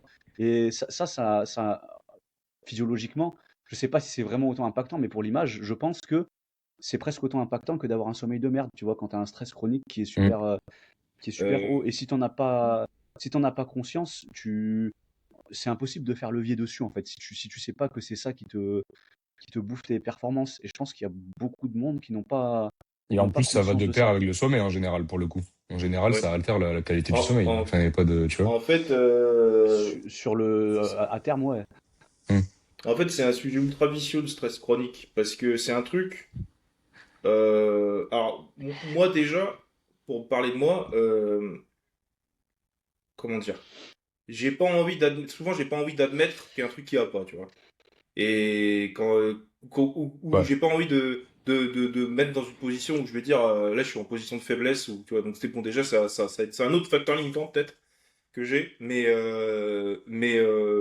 ça aide pas pour ça parce que le premier truc du strat chronique, ce que tu disais, Florence, c'est que c'est un truc vicieux qui va pas, c'est pas un gros coup de bourre une fois, c'est beaucoup de petits Mm. coups de bourre qui vont faire que, avec le temps, tu vas Ouais. accumuler une fatigue Mm.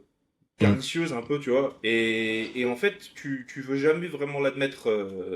Enfin, Mm. moi, en tout cas, même maintenant, mais je le sais, hein, parce que surtout avec les dernières années là, je sais que c'est Mm. présent, mais je me dis ouais, enfin, souvent, voilà. Mais en fait, c'est là et et il faut avancer malgré tout, quoi. Alors après, moi, j'ai mis en place des petits rituels, des choses comme ça pour essayer d'atténuer le truc. Mais je pense que c'est le pire truc. Et enfin, parmi les facteurs limitants, c'est le plus difficile à gérer, selon moi. Mais la première étape, je pense que c'est d'en prendre conscience et de dire, bah, ok, en fait, j'ai une situation qui fait que. Alors, moi, je déteste dire je suis stressé parce que j'ai l'impression d'être une énorme pédale. Mais, non, mais... non, mais tu vois ce que je veux Une, dire. une Magali, une Magali qui a une écharpe et qui boit du thé au bureau, tu vois. Voilà. C'est Ah, ça. je suis stressé. Ouais, Matcha. d'accord, mais c'est normal. Parce que ça fait partie de la vie. Mais à un moment donné, en fait, Florent, tu peux fermer euh, ta fenêtre, s'il te plaît, parce que le mec est de la tronçonneuse, j'en peux plus. Ouais. Je Je vais deviens lui fou. crier dessus. le Vas-y. podcast, Merci. enculé. Qu'est-ce que je disais? Oui, c'est en fait, et ça et comme tu disais, Théo, ça va beaucoup plus loin que juste l'entraînement, en fait. Ça va niquer ton Ouais. sommeil, tu vas pas être de bonne humeur, des trucs qui vont te casser les couilles pour rien. Et à terme, ça peut même avoir un effet hormonal, etc. Enfin, sur Ouais. physiologique profond, quoi. Et en Mm. fait, ce qui est très important, c'est d'en prendre conscience et d'essayer de le gérer. Et c'est pas forcément évident.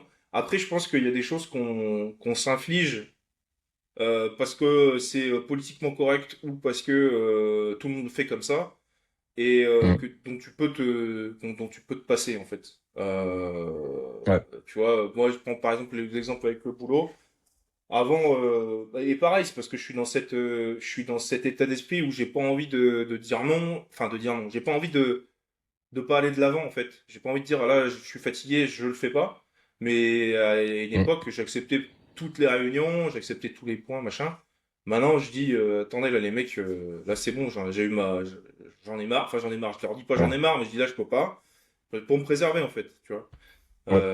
Mm. Mais donc voilà, c'est vachement vicieux parce que ça va affecter beaucoup plus que l'entraînement en fait. Ça va être Mais oui. beaucoup plus large que Moi, ça. je suis pas mal sujet aussi, perso, avec parce que la thèse, il y a des moments où bah c'est plus difficile que d'autres, et il y a des moments où tu as un cumul de choses. Par exemple, en général, les galères volent en escadrille, et donc une fin de semestre où tu dois corriger 120 copies, elle arrive avec le moment où ta directrice de thèse te renvoie un chapitre relu où tu t'es fait insulter sur 60 pages, et elle arrive dans le même temps avec bah il y a 5 réunions pour un colloque, pour machin, etc. Et moi, je sais que je suis facilement sujet aussi au stress chronique. Mais et s'il y a bien un truc que j'ai découvert en 6 ans de doctorat, c'est qu'en fait, il n'y a pas de miracle, et juste que c'est cyclique. Et que les moments où le stress redescend, il faut chercher à se régénérer absolument. Là, je sais que ça a été un peu dur, un peu, ce deuxième semestre. Le premier, j'ai plus subi. Le premier semestre, j'ai subi fin novembre, début décembre. Là, ça va. Genre, je suis fatigué physiquement, mais mentalement, ça tient. Mais je sais que là, je vais pouvoir me régénérer après. Genre, la semaine prochaine, il y a les France Juniors, ça va être un peu chaud. Mais après ça, bon, c'est tranquille. Genre, j'ai une petite semaine de vacances tranquille en famille, machin. C'est vraiment ça, genre, la régénération, c'est ce qui fait toute la différence pour moi, je pense, sur ce genre de situation, parce que tu sais que ça va revenir. Quand c'est là, bah, c'est là. Et puis, comme tu l'as dit, il y a des moments où, en fait, faut avancer, il n'y a pas le choix. Donc, se morfondre ne va pas faire avancer le business. Et malheureusement, tu n'as pas d'autre choix que de courber les chines. Mais même si tu courbes les chines et que tu fais ce que tu dois faire au boulot, pour la famille ou autre, bah, forcément, ça a forcément un impact. Ça a forcément un impact qui est peut-être immédiat ou pas. Et c'est pour ça que la régénération, c'est déterminant, quoi. C'est déterminant. Mais tu vois, c'est même pas question de se morfondre. Le problème, c'est de pas accepter de De le reconnaître à un conscientiser, ouais. moment donné. Ouais. Parce que Mm. tu peux pas, du coup, tu peux pas être objectif avec une phase de programmation où bah, Ouais. ta prog, elle se Bah passe ouais, tu pas vois. Mm. comme Bien elle sûr. devrait à cause de ce Mm. facteur-là qui est plus impactant que ce que tu ne le penses et où Ouais. tu peux pas te mettre en position d'apporter des solutions. Bah, comme toi, Théo, tu sais que quand ça redescend, tu vas avoir des phases où tu vas focus sur la régénération ou Mm. avoir pour du plus long terme, un plan comme Adrien pour arriver Mm. à sortir de cette boucle parce que c'est pas vivable et c'est pas en adéquation Ouais. avec tes objectifs. Sinon, ça revient au point numéro un, ça te fait un double facteur limitant. Tu te retrouves en dissonance après. Et Bah, en t'es fait, c'est doublement. ça le problème, il est là, c'est que ça va T'es- dépendre de tes objectifs aussi, tu vois. Admettons, exact. ça t'arrive, t'es en hors saison.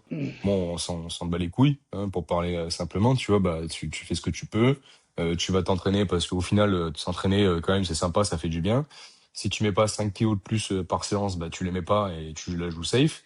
Par contre, le truc, c'est quand ça arrive en période compétitive, parce que ça nous est tous arrivé, c'est déjà arrivé à tout le monde, Et c'est là que il faut se trouver des moyens de survivre, en fait, enfin, de survivre, c'est pas ce que je voulais dire, mais de trouver un moyen, justement, d'atteindre les objectifs qu'on s'est fixés. Parce que tu imagines bien que un des athlètes de haut niveau, qui font les championnats du monde, les championnats d'Europe, ils sont pas tous au chômage ou influenceurs. Et il y en a certains qui vont avoir un boulot et qui va générer du stress au moment pile où ils vont arriver en peaking pour une compète internationale. Et c'est là que faire les efforts dont on a parlé avant, la nutrition, le sommeil, la complémentation, on peut en parler, machin, c'est là que les basiques, voire l'optimisation, vont faire le plus de sens. Moi, j'ai appris un truc, enfin, dans mon champ de recherche, puisque je parle pas mal de protection des droits et libertés, c'est que les droits et libertés, ça sert pour les périodes où ça va pas, pour les périodes de crise. Mais l'optimisation et les basiques, c'est pareil. Ça n'a de sens que quand tu es en galère, que quand tu as mal quelque part, que quand tu es stressé, que quand tu récupères pas bien. Donc si ça, tu le fais pas à ce moment-là, c'est évident, que ton stress chronique, il va niquer ton entraînement. Si tu le fais bien, peut-être que tu vas pouvoir le limiter un peu. Ou bien le limiter, je sais pas. Ça dépend des personnes. En fait, je Un pense truc à ajouter, que. Adrien? Alors après, j'hésite à le dire ça, parce que ça peut être interprété. Vas-y. C'est. Vas-y.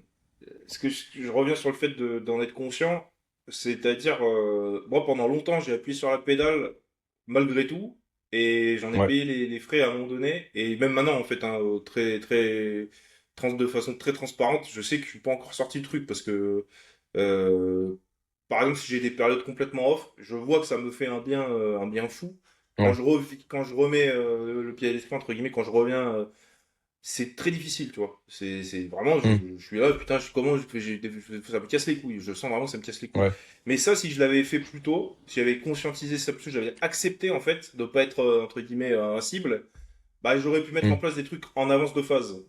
J'aurais pu mettre des Ouais. trucs en avance de phase et, et pas Hmm. mettre la tête dans le mur, quoi. Et voilà. Et j'hésite à le dire parce que il faut. J'hésitais à dire ça parce que il faut pas non plus devenir une victime, en fait. C'est-à-dire que le stress, Ouais. ça fait partie de la vie, c'est normal. Et voilà. Si c'est une accumulation, si c'est chronique, si ça revient, et puis on voit que l'état de forme, il avance pas forcément dans le bon sens, et que il y a des signes, hein, Hmm. genre des trucs que t'adorais faire avant, que t'aimes plus faire, des trucs comme ça, là, c'est quand tu commences à. Ça veut dire qu'il y a un truc qui se passe. Et Ouais. ça, après, c'est difficile parce que tu comprends pas au début, hein. Quand ça t'arrive, tu te dis putain, Hmm. mais comment ça se fait que là, j'ai plus envie, en fait, tu vois. Ouais. Mais c'est avec, là, je parle, c'est des années d'avoir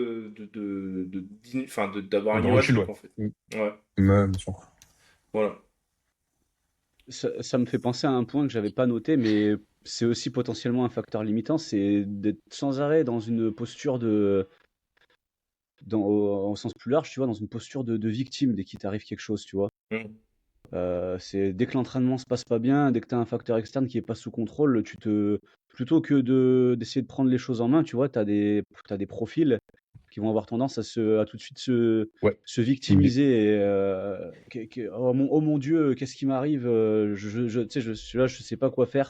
Ouais. Et il Ouais. faut, en fait, il Ouais. faut développer une aptitude à regarder ce que tu peux prendre en main, en fait, juste pour améliorer la situation au lieu de pleurer Mm. sur ton sort. Mais C'est ça, ça. pour moi, c'est une position. euh, le mec, si tu lui expliques ça, ce que tu viens de dire, hein, qu'il le comprend pas, pour moi, c'est pas un gars. Enfin, froidement, hein, c'est pas un gars qui est censé. Enfin, qui va aller très très loin. Parce qu'en fait, Hmm. pour moi, un athlète que tu parles de un mec, sans parler vraiment de haut niveau, mais admettons que bah, tout le monde a un potentiel dans n'importe quelle discipline que puisses imaginer. Tout le monde a un certain potentiel, on va dire. Si tu veux accomplir ce Hmm. potentiel, et vraiment aller jusqu'au bout, si t'es pas prêt à résoudre les problèmes que tu rencontres pour y arriver, bah t'y arriveras jamais en fait. C'est une position qui est ultra C'est ça. importante. Un athlète Hmm. n'importe quel, enfin pour moi n'importe quel athlète de haut niveau, il est pas arrivé là par hasard et Non. forcément il est génétiquement il est Avantagé. doué ou Hmm. avantagé exactement, mais il a dû résoudre des problèmes, il a dû faire Oui. malgré le fait que ça soit pas optimisé, malgré le fait Hmm. que bah, tout ne soit pas parfait, que voilà. Ouais, les et séances qu'il a qui eu des comptent, moments c'est difficiles. celles qui sont faites quand c'est difficile, hein. C'est C'est ça ça. le truc qu'il faut se Et dire. c'est là où tu te forges. Mm. Ouais, tout à Mais fait. typiquement, je vais citer un comportement type de ce genre de profil. C'est le mec qui rate une séance et en retour, t'as j'ai raté, virgule, j'ai mal au genou, 3 petits points. Tu vois? Ouais, Ça, c'est la super. posture de victime Moi, en général, je réponds moi aussi. Mais vraiment, hein, je dis ça, moi aussi. Ouais. Et puis voilà, Non, Ouais. mais en fait, moi, je me demande de ce que les mecs ils pensent. En fait, ils croient que tu vas arriver, tu vas leur passer de la crème dans le dos ou le mec il te donne Hum. aucun. Les mecs ils te t'imagines. donnent ils te donnent aucun élément en fait pour essayer d'améliorer, pour que tu puisses interpréter Ouais, la situation, pour apporter des éléments de solution, alors que tu devrais tout ouais, de ouais. suite être dans une démarche de pouvoir au moins communiquer la situation de sorte à ce que ton coach puisse t'apporter des éléments de solution. Si toi-même t'en Mhm. as pas déjà cherché et pas déjà trouvé, tu devrais jamais te mettre dans une posture de victime parce que tu te fais des effets Jamais. nocebo C'est ça. de malade à toi-même en fait. Quand Ouais. tu es là et tu te dis, ah, ouais, il n'y a rien qui va, tu vois des athlètes qui postent des stories des fois comme ça. Moi, ça Oui. me, ça, me- ça me rend fou, j'ai envie de leur taper dessus en fait. Ouais. Moi, je les mets en sourdine. Puis voilà. Non, Mais mais oui, hein. Mm. c'est parce que, comment dirais-je, euh, déjà, nous trois, c'est pas dans notre nature d'agir comme ça. Donc, Mm. quand on est face à ça, ça peut être assez énervant. Mais je trouve que c'est triste pour ces gens-là parce qu'ils se rendent pas compte qu'en ayant cette attitude, à quel point Une ils se balle tirent dans le une balle pied. dans le pied, en fait. Ouais, ouais. Complètement. Donc, voilà. Si vous vous reconnaissez là-dedans, Arrêtez. faire quelque chose. Arrêtez. Non, Juste mais, non, arrêtez. mais Je vous demande de vous arrêter. c'est clair, arrêtez. Mais essayez de vous mettre tout de suite dans un état d'esprit où on va dire que vous cherchez des solutions, où vous donnez des clés à votre coach pour vous mettre en position de vous apporter des solutions. Ouais. Bon, il n'était pas prévu ce point-là, mais voilà. Euh, j'ai un autre facteur limitant là. Ouais, C'est je le vois arriver celui-là, comme une maison celui-là. Vraiment. et pas des moindres. Je pense que c'est un des pires. Et, C'est avoir un partenaire de vie qui est non, et je dirais allez. non fonctionnel, Et non allez, ouais. fonctionnel. Ouais, ouais. Bah Alors j'ai ouais. une petite anecdote. J'ai une petite Ah, j'ai anecdote peur, hein. pour le podcast. J'ai un athlète belge, il n'y a pas si longtemps que ça. Il était en couple depuis pas longtemps. Et sa copine, elle lui prend. Il prépare les championnats d'Europe quand même. Donc tu es en couple avec quelqu'un, tu sais que c'est important pour lui les championnats d'Europe. Tu Mm. vas pas lui casser la tête avant sa séance d'entraînement, tu vois, normalement. Si tu considères cette Normalement. personne. Voilà. Donc dans le cas là, sa copine lui casse la tête avant sa séance d'entraînement. Le mec, il va à la salle, il a la tête ailleurs, il rate son squat. Il me dit, putain, bon, il m'explique la situation, il me dit, là, je suis pas bien et tout, coach. Je lui dis, écoute, je lui dis, je lui dis, faut quitter ta copine, en fait, c'est tout. Et 2 jours plus tard, je reçois un message, c'est bon, coach, j'ai quitté ma copine, merci. Non, mais j'en rajoute Ça, il pas y a là. vraiment des mabous quand même. Véridique, véridique. Mais Jean-Michel derrière, prenait le des notes. mec, le mec, il était bien, il était calibré mentalement. Et depuis, bah, il s'est retrouvé une meuf qui tient la route et tout va Ah, bien. putain. Mais voilà, Non, mais en c'est fait, ce l'anecdote. que Florent la- essaie de vous dire, c'est que si ça va pas dans votre vie, forcément, ça va pas à l'entraînement. Mais l'entraînement, c'est un objectif secondaire là du truc dans ce cas-là. Alors juste, en fait, si l'exemple de avoir un partenaire de vie non fonctionnel, c'est que forcément votre vie va mal se passer. Vous allez pas être heureux, vous allez pas être équilibré, vous allez pas être épanoui. Donc forcément, si vous avez tous ces éléments-là qui se mettent en place, derrière, ça va avoir des conséquences. Florent n'est pas en train de vous dire que ce qui compte le plus, c'est l'entraînement, et que si ça rentre pas avec l'entraînement, il faut tout régler. Non, c'est pas ça qu'il essaie de vous dire. Attention, ne lui faites pas dire ce qu'il a pas dit, parce que je vois tout ça arriver là. Mais voilà l'idée de base, c'est que en fait, bah, il faut pas s'étonner d'avoir des équilibres côté performance et côté accomplissement de soi, en réalité, si vous avez un déséquilibre côté réalisation de votre vie de couple. Je pense que c'est ce que tu voulais dire. Et si c'est pas ce Oui, que tu voulais dire, c'est pas grave, exactement. c'est ce que tu voulais dire quand même. Non, non, non, Je te c'est ce garantis. que je voulais dire. Je je n'invite pas tout le monde à quitter leur partenaire, Voilà. mais à prendre conscience de la chose, parce que c'est comme pour le stress chronique, c'est une fois que tu as conscience de la chose que tu peux avoir Mm. des éléments de résolution, on va dire. Parce que bon, C'est l'entraînement, ça. c'est pas, c'est pas toute la vie, et parfois une Non. relation, elle peut être, surtout si c'est une relation de long terme, elle peut être Mais plus oui. importante que l'entraînement. Encore une fois, c'est contextuel. Mais des fois, tu le vois avec des athlètes qui sont pas en couple, ils vont se mettre en couple, ça se passe pas Catastrophe. bien, l'entraînement, Mm. l'entraînement il dégringole, c'est catastrophique. Le nombre de fois où je l'ai vu ça, et Mm. j'ai même pas eu besoin de savoir ce qui se passait chez l'athlète. Tu vois que tout se passe bien. D'un coup, l'entraînement en shift dégringole. Je Mm. demande à l'athlète est-ce qu'il se passe un truc dans ta vie perso? Et souvent, c'est oui. Et ça part de là. Et ça, c'est aussi important de le conscientiser parce que sinon, bah, on peut pas prendre le levier dessus et se Non. responsabiliser Mm. face à ça. Et ça peut énormément, faut forcer de constater que ça peut énormément jouer. Ah oui. Oui. Donc après, comme tu le disais, c'est encore une question de où est-ce que Le tu mets curseur. Mm. le curseur, à quel point ta relation est importante et à quel point l'entraînement est important pour toi. Mais c'est ce que Faut faire tu la disais en balance fait est entre les deux. intéressant parce que si t'es athlète de niveau international et que ta gonzesse te pète les noix en picking pour les Europes, ça veut dire qu'elle te respecte pas, en réalité. À moins que t'aies fait un truc qui nécessite qu'elle te pète les noix. Ça, c'est un autre sujet, tu vois. Mais si c'est pas justifié et que c'est gratos et que tu perçois qu'elle prend pas au sérieux ce que tu fais, bah, c'est que ton couple a un problème. C'est ça que ça veut dire, en fait, en réalité. Là, je raconte mon anecdote tout à l'heure. Il y a un contexte pour lequel aussi je dis Voilà. ça. Oui. Je dis ça à mon athlète. Je dirais pas ça à Ah n'importe non, qui. évidemment. Je suis pas Évidemment. fou. Mais voilà, c'était pour imager le propos en fait, Ouais, ouais. parce que c'était parlant. C'était En fait, parlant. Euh, en fait, sans faire, sans dire mon copain ou ma copine, c'est un connard, ou c'est même pas ça le problème, c'est à un moment donné, il y a des gens qui sont compatibles ou pas avec qui tu es, même au-delà du Ouais, bah oui, powerlifting. c'est tout. C'est-à-dire, C'est tout. si pour toi c'est très important de faire du powerlifting et que tu te mets avec une personne qui comprend pas ton objectif, qui se dit ah tu passes 3 heures 4 fois par Ah, semaine, c'est 5 mort, fois par mec, hein. semaine à la salle Hum, et que c'est un combat constant, peut-être qu'il se faut se poser des questions, mais c'est vrai pour tout en hum. fait. C'est je sais pas moi si Mais t'aimes exactement. je sais pas si t'aimes j'en sais rien moi n'importe quel Hmm. je vais dire une grosse connerie, je vais pas le dire. Je vais pas le dire. Je vais pas le dire. Bref, peu Il est importe parti. l'activité. Et il en Il est barré. j'ai Il pris du rage quitte. chargeur. C'est vrai, il y a des gens en fait, moi ça me trouve le cul ça, parce que t'as des gens en fait, et c'est pas forcément avec les relations, ils se mettent dans des Ouais, situations, tu sais pas ouais, pourquoi, il y a un truc ouais. qui fait que ils se mettent dans une situation qui est complètement incompatible avec le mode de vie ou leur objectif.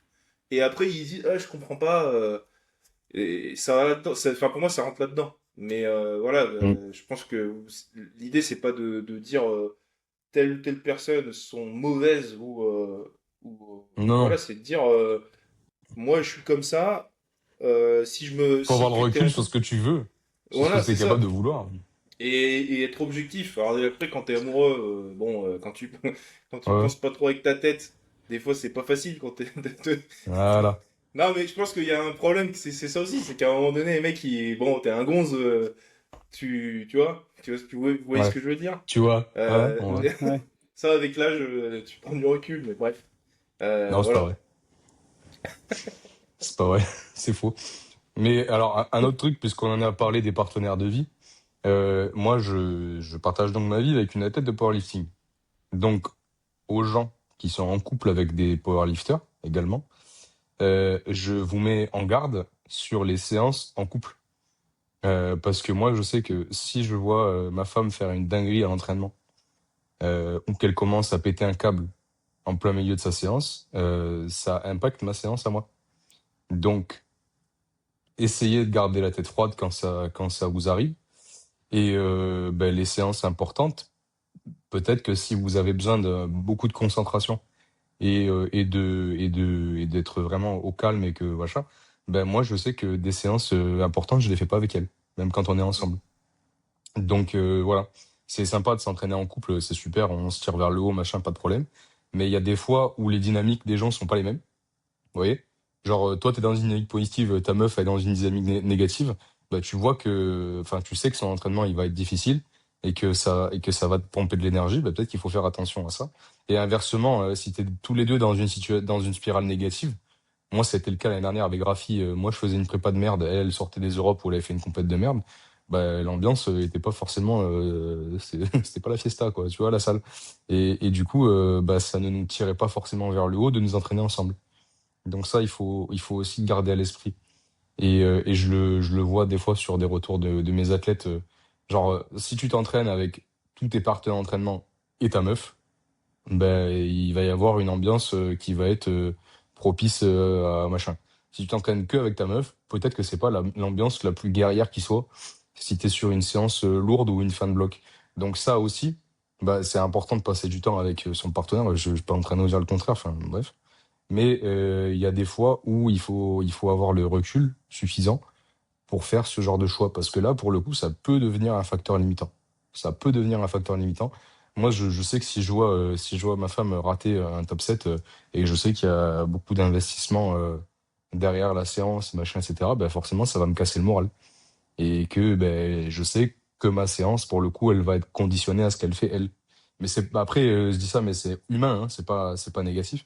Et c'est pareil quand je m'entraîne avec mes athlètes qui sont en fin de prépa ou en fin de bloc. Genre tout à l'heure, je vais aller faire mon bench avec Mathieu qui va faire son dernier bench avant la prépa, avant les France Junior. Je ne commence pas à m'entraîner tant qu'il n'a pas fini son bench parce que je sais que c'est mort. Mais ça, c'est aussi un facteur à prendre en compte.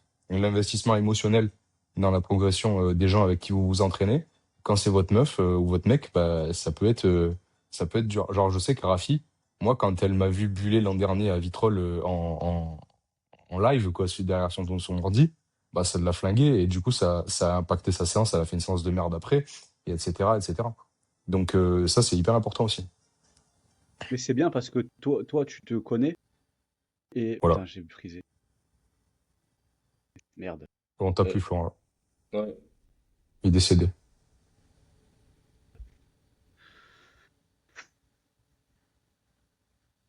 On t'en soufflait. Là, Ah, il est là. Il est là. Il est plus là. Il est Ah, là. Bonsoir. il est Il est partiellement là. figé. Ah si, c'est bon. Ah, Bonsoir. Bonsoir, Florent. vous m'entendez? Est-ce que vous m'entendez? On t'entend bien. Ouais. Ah, C'est bon. la connexion est bancale en Qu'est-ce République tchèque. À l'hôtel, bah, qu'est-ce que déjà tu qu'ils aient voulais dire? l'électricité, c'est bien, hein, Ouais. Tu voulais dire un truc, ça a Ah, coupé au moment fatidique. je m'en souviens plus. Je m'en souviens plus du coup. Je sais plus ce qu'on disait. J'ai parlé des, Euh, des séances en Ah couple, oui. Ouais. de faire Ouais, gaffe au fait que ça peut impacter les résultats de l'un ou de l'autre. je disais que ce qui est bien, c'est que toi, Théo, déjà, t'as cette connaissance de toi et la capacité à faire les choses. C'est-à-dire que si tu sais que tu as une séance importante, tu vas te mettre en disposition de faire les choses correctement. Tu vas pas à tout prix. Tu vas souvent t'entraîner avec Rafi, mais tu vas pas à tout prix faire ta séance avec Rafi ou t'entraîner sur la même heure qu'elle. euh, Parce Hmm. qu'il faut que, si toi, tu sais que pour ta séance, là, la séance, tu as une séance très importante, il Ouais, faut que tu fasses différemment. ouais. Si je considère qu'il faut que je me mette plus la tête dans le mur, je vais pas aller m'entraîner avec elle, ouais, par exemple. Ou alors je vais Et, aller un peu Et plus tôt et elle arrivera, j'aurai fini de me mettre la tête dans le mur, quoi. Peut-être. voilà, sans être trop extrême, je pense que c'est important de développer cette aptitude-là, en fait, tout Hmm. simplement, dans ce contexte précis. Mais c'est ce qui pareil, importe. dans la même veine, hein. J'ai plein de potes qui me disent, ah, viens t'entraîner avec moi à telle salle, etc. Je dis, bah non, je viens pas, tu vois, parce que je sais que ça va pas nécessairement être la garantie que je fasse une bonne séance. Ouais. Voilà. Mais du coup, Rafi, là, j'imagine qu'elle comprend, elle te casse pas les couilles parce que tu t'entraînes pas en même temps qu'elle. Ah non, Ouais. elle Non, dit mais rien du voilà, tout. Elle dit rien du c'est tout, c'est super normal. Ouais, important. ouais. Ouais, ben, je Ah pense oui, qu'il y oui. a certaines personnes C'est pas gagné pour tout le qui. monde. Ouais, Voilà, c'est ça. Donc c'est ça ouais. aussi qui est important. Bah, quand j'ai habité pendant un an en Autriche, on n'était pas inscrits à la même salle. Voilà. On Hum, faisait une petite séance par semaine ensemble, un bel secondaire ou quoi. Mais genre, on n'était pas inscrits à la même salle. Donc en fait, moi, je m'entraînais avant elle à Das Gym. Après, je la rejoignais à son club. Je récupérais le kleps ou juste je la rejoignais à la fin de sa séance, on rentrait ensemble, on allait marcher et puis voilà. Mm. Parce que son objectif. Après, voilà. Des fois, elle me dit, ouais, j'aimerais bien que tu viennes avec moi pour cette séance parce que ça va être dur, j'ai besoin que tu sois là. Donc là, je comprends, tu vois, et je fais l'effort. Et voilà. Mais pour tous les jours, bah, c'est plus productif de faire autrement. Donc voilà. Mais ça vient d'elle aussi. C'est une démarche qui vient d'elle aussi. C'est pas que moi qui dis non. Je m'entraîne pas avec elle parce qu'elle me casse les couilles. C'est elle. Elle a conscience aussi que potentiellement c'est plus productif de faire différemment. Voilà. Après, les fois où je suis de passage une semaine, bah, évidemment qu'on fait en sorte de passer le plus de temps possible ensemble, donc on s'entraîne ensemble, et puis tant pis. Mais si je suis pour du moyen long terme, bah, on va faire différemment. Yes. Voilà. Euh, On va faire une branche conseil matrimonial Relentless. Conseils matrimoniaux, ah, vas-y. Ah, ça va marcher, ouais. Ça va marcher, là. C'est du Allez, tonnerre. Du nouveau, tonnerre. Florent Blanc, nouveau bon bah projet tu la quittes. d'entreprise. Premier rendez-vous au bout d'une Prêt- heure, tu la quittes. Bon voilà. Premier rendez-vous, ben bah, voilà. Deviens prêtre, c'est bon. Ah Ouais, merde, catastrophe. merde. Ouais. Non mais c'était contextuel ce que j'ai expliqué tout à l'heure. Il faut pas Mais oui, le. bien sûr, Faut. évidemment. Tout est Je, contextuel, de toute je, façon. en fait, je compte sur l'intelligence et le recul de nos auditeurs et auditrices, tu vois, Oui, alors bon, c'est bien toi qui pour vas écouter, interpréter hein, la chose. parce que Bah ouais, écoute, quand même, pas optimiste, hein. quand Mm. même. Bon, alors, Moi, si vous me permettez, j'ai un point, mais qui n'a rien à voir avec ce qu'on vas-y. vient de dire, mais qui, pour moi, est aussi un facteur limitant. Et j'anticipe peut-être sur un futur podcast qu'on refera sur les compétitions, mais si on prend la progression au sens large, désolé, j'aime bien définir les trucs. Si on prend la progression au sens large, ça veut dire d'arriver à faire le plus gros total possible en compétition. Et de fait, un gros facteur limitant de progression, c'est de ne pas suivre le game plan de son coach lors de la compétition ou de négocier le game plan à la hausse ou dans un sens que l'entraîneur ne traduit pas. D'accord? Si vous avez fait une prépa qui est correcte et que vous vous mettez des étoiles dans les yeux et que vous négociez le game plan à votre coach et que vous voulez ouvrir 10 kilos plus haut partout, bah, il y a de fortes chances que vous fassiez une compétition de merde et que de fait, ça soit un facteur hautement limitant de votre progression dans les faits. Et ça, c'est vraiment un truc à prendre en compte aussi. Mais c'est aussi la traduction, pour moi, je pense, de l'expérience que j'en ai, d'un état d'esprit qui va pas sur les étapes qu'on a décrites avant, sur la manière de s'entraîner, sur la manière d'appréhender la récupération, sur la manière d'appréhender la performance. Bah, ça, mis bout à bout, en général, ça donne le profil d'un athlète qui va toujours négocier un truc dans le game plan, qui est en fait le truc le plus important, au final. Bah, j'ai rien à ajouter là sur ce que tu dis. Je suis parfaitement. En fait, c'est d'autant plus important parce que généralement, un mec qui suit pas le game plan, comme tu dis, il va faire une compétition de merde. Ça va lui filer Il un va coup au remettre en cause des moral. trucs, et Voilà, il machin, va faire ah, machin, et puis il va se démotiver, etc. Et ouais. voilà. Donc effectivement, c'est un Mhm. facteur. Mais ça rejoint aussi le truc de tu fais le choix de te faire coacher parce qu'encore une fois, c'est pas obligatoire. Mhm. Pourquoi tu Bah, suis pas le truc? t'as- Ouais. voilà, Mhm. pourquoi tu fermes pas ta gueule? Pourquoi tu fermes pas ta gueule? Non, mais C'est ça. voilà, on va se faire démonter là. Mais non, mais Ah, c'est fini là. franchement, Non mais c'est des vrai, fois, c'est vrai. des fois, moi, je me dis, putain, pourquoi le mec, il me pose, pourquoi il veut négocier en fait? Pourquoi? C'est Moi, qui veut le tu vois, comprendre? Non, non, mais on en parlait qui veut avec le Flo. Ouais, comprendre? qui veut le comprendre, c'est une chose, tu vois. C'est une chose. C'est même très bien. Ouais, C'est même très c'est bien. normal. Mais de vouloir négocier des trucs de merde, putain, ça, c'est pénible. On En en parlait fait, avec Flo le week-end dernier en compète. Et moi, il y a zéro négociation. Genre, je dis le game plan. Et si tu le fais pas, et que consciemment tu respectes pas le game plan que je t'ai donné, je te coach plus. Et je l'ai déjà Hum, fait. Donc, vraiment. Après, j'écoute les athlètes qui sont expérimentés. Genre, les mecs qui ont plusieurs années d'expérience de compétition derrière eux. Bah, là, je vais écouter leur avis. Tu vois, genre, Clément Brett, si on parle d'un game plan, son avis, il va avoir une importance immense parce que il a une expérience qui est très étendue en compète. Mais des athlètes qui sont débutants, qui ont 2 ans de compète ou qui sont pas forcément des foudres de guerre, c'est ce que je dis. Et si ça te va pas, tu trouves un autre coach. Et j'ai pas de problème avec ça. Vraiment. moi, j'ai une approche un peu plus modérée par rapport à ça parce que je considère que quand il y a des enjeux compétitifs, d'accord, qu'il y a une Hmm. qualif à faire, un match ou quoi, oui. là, il y a aucune négociation. Je négocie Ouais. pas. Même souvent en compète, je demande pas à l'athlète quelle barre il veut mettre. Je vais mettre les barres qu'il faut. Maintenant, quand c'est une compète où il y a pas d'enjeu, je laisse de la marge de manœuvre à l'athlète. À savoir que initialement, je lui expose le game plan, je lui dis ça, c'est ce qui est optimal.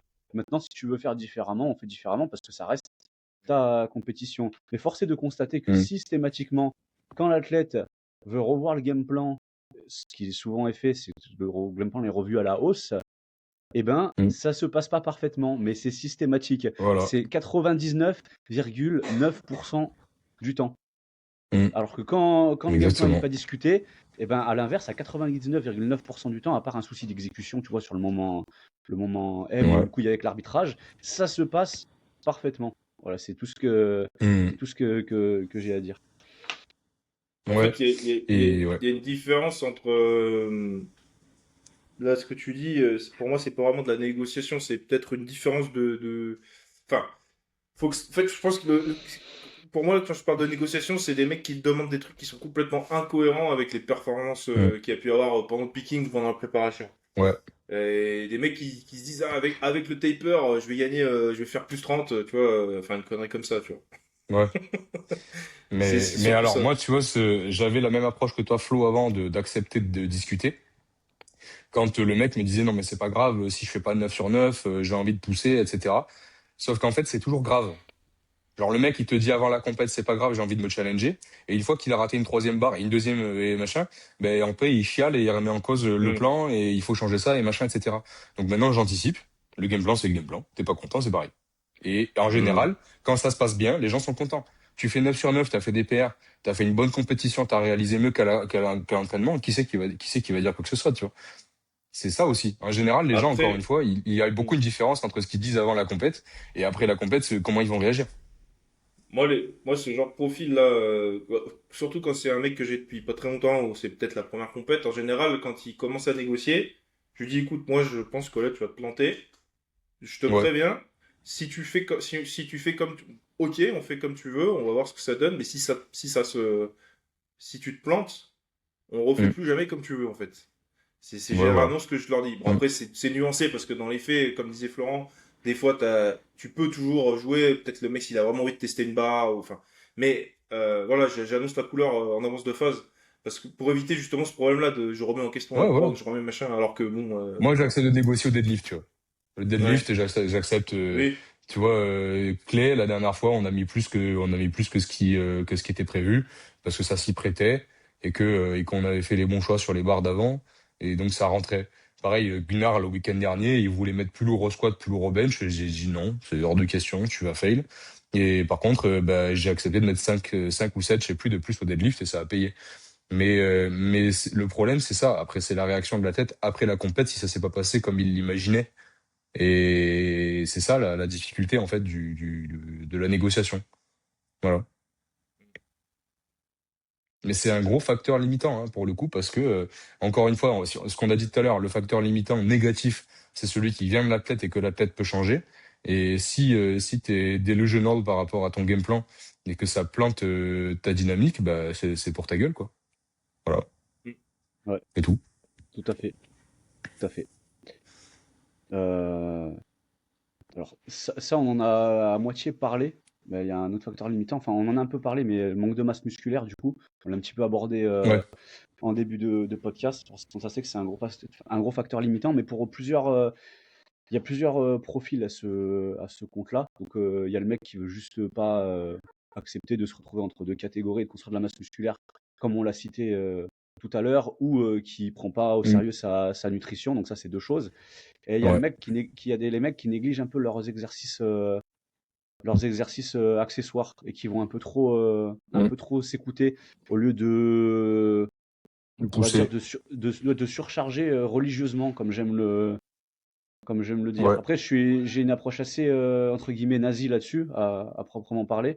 Et Mm. moi, j'aime que ce soit, que les accessoires soient managés de façon extrêmement carré, comme je le recommande pour la majorité des athlètes, à savoir, tu as un rep Mm. range, tu vas chercher le haut du rep range, ensuite tu ajoutes de la charge, de préférence en micro-loadant, tu repars au bas du rep range et Mm. tu remontes et tu t'assures en gardant au début quelques RIR, cette progressivité. Parce que quand tu appliques vraiment ça religieusement et stratégiquement, dans le temps, sur le rendement que tu peux avoir et ce que tu peux tirer d'un exercice, ça fait une Tu différence progresses énormément. ça fait une différence monumentale. Sauf qu'il y en a assez peu qui ont il y en a une moitié qui arrivent à l'appliquer plutôt correctement, mais il y en a assez peu qui l'appliquent vraiment religieusement et qui arrivent à extraire en fait le maximum de cette façon de faire.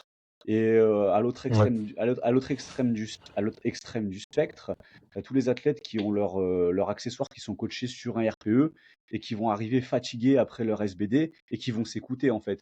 Là, j'ai un truc avec RPE 7. euh, je vais y aller un peu, enfin, je vais même pas regarder ce que j'ai fait la semaine dernière et je vais y aller au feeling. Et là, tu laisses des gains monumentaux Mm. sur la table. Il y a pas photo. Il y a pas photo. Exactement. Exactement. Ouais. Bah ouais, y a pas grand-chose à dire. C'est qu'un plan, il est fait pour être appliqué dans son ensemble et dans une synergie.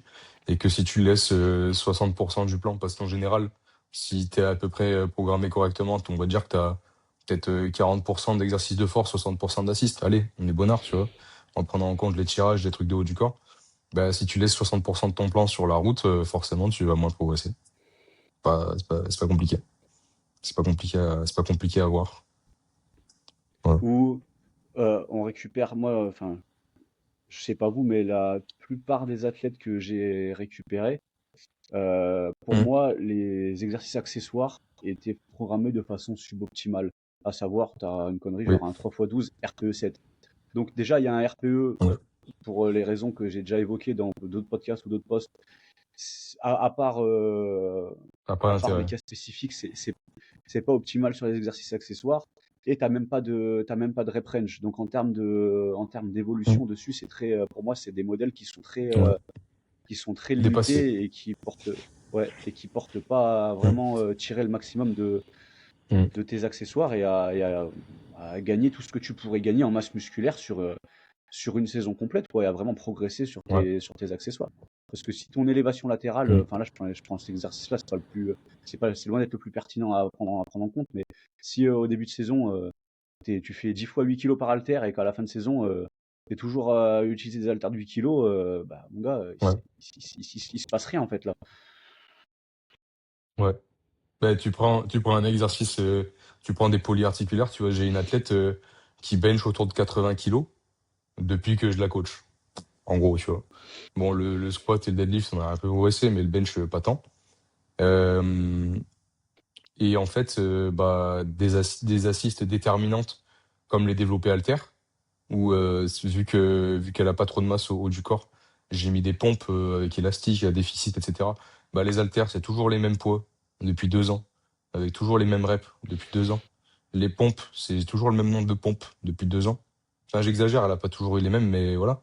Mais bah, du coup, tu crées quoi comme décalage en fait dans le volume effectif que tu produis? Tu n'en crées pas. Et au contraire, moi, mon exercice préféré, c'est le RDL. Bah, je vois sur moi-même et sur les athlètes à qui je le programme, l'évolution de niveau de force qui est stratosphérique entre un début de cycle où tu commences à le pratiquer et une fin de cycle. Enfin, moi, je vois, on l'a réintroduit après la compète de janvier où j'ai commencé à 195 et là, je fais des séries de 10 à 225, 230. Ben, direct, quand je tire sur une barre en tradi, je la fume, quoi. Genre, la position est bien meilleure. Enfin, tu perçois le transfert directement. Et pareil sur le bench. J'ai des athlètes à qui j'ai reprogrammé parce qu'ils toléraient plus, pareil, sur les épaules, bah, des développés haltères. Bah, forcément, tu rajoutes 3 séries de développés haltères à l'échec dans la semaine, avec des charges qui sont assez conséquentes. Bah, directement, sur le bench, c'est plus la même discussion, quoi. Et si tu fais pas ça et si tu le fais en te branlant, bah, tu laisses des gains énormes sur le côté. Ouais. Et par rapport au manque de masse musculaire, j'ai un point supplémentaire, c'est les athlètes qui ont et là Adrien, ça va te parler, mais les athlètes qui ont un métabolisme flingué, comme on en connaît, Ah ouais. et qui se retrouvent souvent le cul entre deux chaises en fait. T'as, t'as une mauvaise composition corporelle, tu bouffes pas Mm. beaucoup de calories, du coup c'est des profils qui veulent perdre du poids mais qui auraient besoin de faire un reverse sur le long terme pour être en position Ouais. pour être en position de perdre du poids sans se flinguer énergétiquement et pour aussi pouvoir gagner suffisamment de masse musculaire pour pas s'envoyer dans le mur. Et Dans le souvent, mur. ces profils, Mm. ils manquent de discipline en fait à, à établir vraiment la stratégie qui leur permettrait de débloquer les choses parce que c'est Ouais. relativement long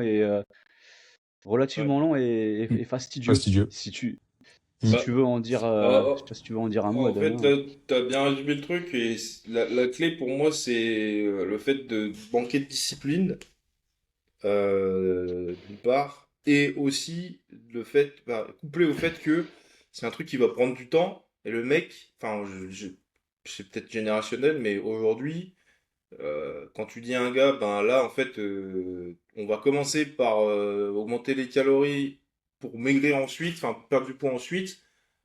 Dans la tête des gens, ça, c'est difficile à admettre et c'est difficile de dire, bah là, je vais avoir une phase. En fait, pour eux, ils stagnent.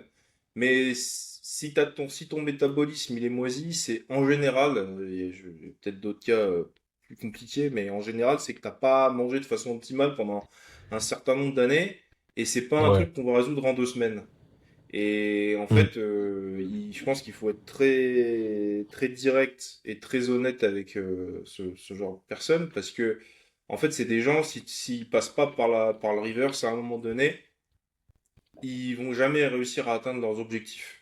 Mais encore une fois, reverse, c'est un truc qui demande de la discipline parce que tu fais des incréments Ouais. caloriques assez bas finalement, des micro-incréments. Ça prend du temps et ça peut paraître contre-productif quand tu l'introduis comme ça à une personne qui est pas forcément accoutumée du fait et qui comprend pas pourquoi il perd pas de poids. Mais voilà, si tu fais 100 kilos et que tu manges 1200 calories, 1500 calories, c'est pas normal en fait. Mm. Peu importe d'ailleurs ta compo corporelle, hein, Ouais. c'est pas Peu normal. importe. Donc il y a un travail de fond à faire. Et en fait le facteur limitant là, c'est surtout que ben il faut s'éduquer et accepter euh, de travailler dans ce sens-là et que ça va pas être instantané, quoi. Mm. Mm. Ouais. Ouais. Et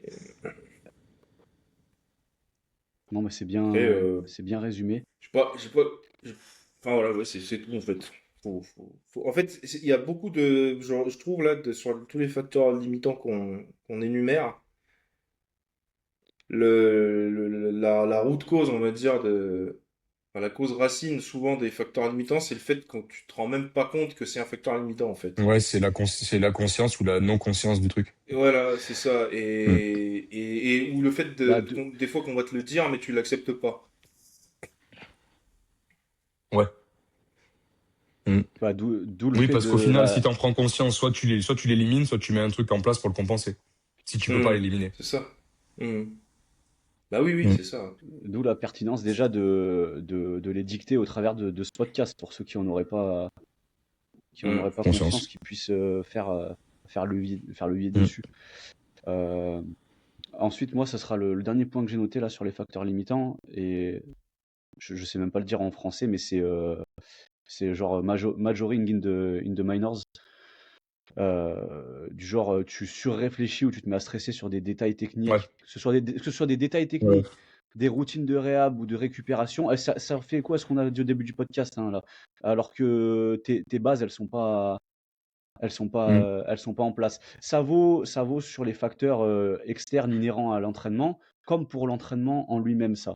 Mais souvent, ces profils-là, ils vont avoir ce réflexe-là, que ce soit sur les à côté de l'entraînement, comme sur l'entraînement en lui-même. Et quand tu es constamment en train de réfléchir à des micro-détails, tu te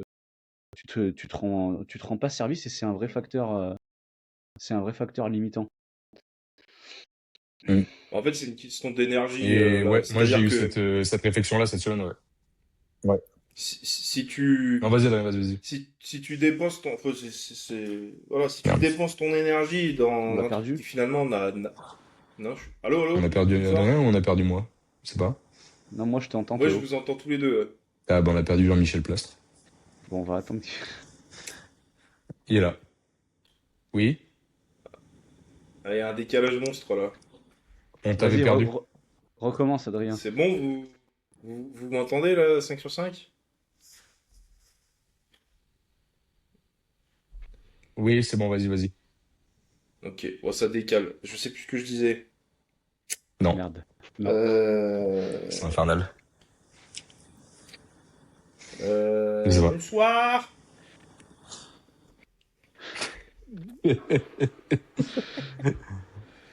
je sais plus ce que je disais en plus. Oui, On parlait de majoring in the minors. oui. Il devrait Non, ce que réfléchir je sur voulais le dire, c'est qu'en détail qui fait, te pompe. les détails qui te pompent, ouais, ça c'est vachement important. Putain. Ce que je voulais dire, ce que je voulais dire, c'est qu'en général, les, les, putain de merde. En fait, les gens qui font ça, ils vont Allez. perdre une énergie monstre pour en fait s'investir Ouais, dans des activités, pour parler de façon large, qui n'ont pas vraiment de levier d'action, qui sont pas des leviers d'action forts pour la pratique de la force. Et il y a des choses que tu peux mettre en place qui, ouais. qui vont aider, mais quand on dit majoring the minors, en gros, c'est mettre ton énergie dans quelque chose qui n'a pas vraiment d'impact pour la discipline qui t'importe. Et Mm. avant de regarder le, le, le haut de la pyramide, entre guillemets, ben, regarde la base, en fait. Voilà. Qu'est-ce qu'il faut que je Ouais. fasse à la base pour progresser? Et une fois que tu as stacké tous les étages de la pyramide, peut-être que c'est intéressant d'aller voir le point tout en haut. Mais avant ça, ça Et n'a pas d'intérêt. j'irais même jusqu'à dire, je pense que souvent, c'est un moyen de trouver une raison à une contre-performance ou à une progression qui est pas assez rapide que de se focus sur un détail. Alors que potentiellement, bah, le résultat de la progression résulte dans une synergie d'éléments que t'as pas réellement mis en œuvre ou juste dans plus de temps pour progresser, tu vois. J'ai fait la réflexion à deux de mes athlètes la semaine dernière euh, qui me disait putain mais chaque rep elle se ressemble pas c'est de la merde mais on s'en fout en réalité tu vois Mmh. genre si t'es au standard et que tu bouges au bon RPE et que ça va bah, tu t'en branles que tu sois pas dans le détail de ce que chaque squat il ressemble au même tu vois c'est pas important en vrai et je pense que c'est aussi un moyen pour les gens de se dire putain si j'ai pas fait mieux là c'est parce qu'il y a 1 millimètre d'éléments que je dois corriger et c'est cet élément là que je dois corriger pour que ça aille tu vois sauf qu'en fait, une fois que tu l'as corrigé, bah, tu te rends compte que c'est pas ça qui fait la différence. Et que du coup, t'es frustré. Parce que c'est pas ça qui a fait péter ta progression, parce que si, ce qui la fera péter, c'est tout le reste. Et du coup, moi, je le vois comme ça aussi, comme une tendance psychologique de se réfugier derrière, enfin, c'est l'arbre qui cache la forêt, de se noyer dans un verre d'eau, de se cacher derrière un truc pour dire, ah, c'est ça qui fait la diff, alors que c'est pas ça. J'ai pas. J'ai oublié d'appuyer mon orteil au sol au squat. J'ai pas fait mon torque Voilà, externe pour Ouais. activer c'est mon ça. moyen fessier. Ah, ça y est, coach. Ouais. J'ai retrouvé mon squat. Et puis la séance d'après, ah non, en fait, Oh putain. j'ai reperdu mon Ouais, c'est squat. ça. Mais ça, c'est le profil type de majoring in the minors, tu vois. In the C'est minors. vraiment, Ouais. tu te retrouves avec des retours comme ça. Et là, je dis Et ça parce ça, que je sais c'est je le truc sais à que prendre en compte après les compètes aussi, hein. qu'est-ce que tu veux dire par là? Que en gros le mec il a raté une deuxième barre ou une troisième barre ou peu importe et du coup il va te dire ah mais c'est parce que dans le plan on a fait ça comme ça il aurait fallu changer ça Mhm. alors que non tu vois peut-être que tu aurais fait un autre choix de troisième barre et qu'elle serait passée et que tu n'aurais pas réfléchi de cette manière-là tu vois. Oui, tout à fait. Tout à fait. Ou alors tu vas te mettre à surréfléchir, tu vas te dire ah là, l'athlète va réanalyser 15 fois son troisième essai, j'ai omis Mm. ce détail j'ai technique. j'ai les coudes qui se sont ouverts trop tôt tu sais des trucs comme ça quoi. Ah ouais, non non, c'était juste trop lourd en fait. Arrête de. Ben voilà c'est ouais, voilà à Ouais. peu près tout. Voilà.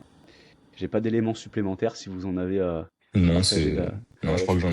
j'en ai pas non plus. Moi non plus. davantage. En tout cas, par rapport à tout ça, on vous invite à vraiment, comment dirais-je, ouvrir les yeux sur votre facteur limitant, ne pas Ouais, faire vous une introspection. Une introspection, ouais. vous voiler la face et Mm. sans partir sur le régime nazi en mode il faut absolument que tout soit parfait. Comme je dis à mes athlètes, le but c'est pas que tout soit parfait, c'est de tendre vers une progression en fait et de mettre en tout cas de mettre des éléments en place pour que dans le temps, il y ait une résolution ou une amélioration de la chose. Faut pas non plus se rendre fou parce que dans certains cas, c'est pas possible que tout soit parfait, mais il faut avoir conscience des choses pour pouvoir tendre vers une amélioration. Complètement. Mais je pense que ce sera le mot de la fin. Petit tour d'horizon sur où on sera présent et quand est-ce que les gens peuvent nous voir dans les mois qui arrivent.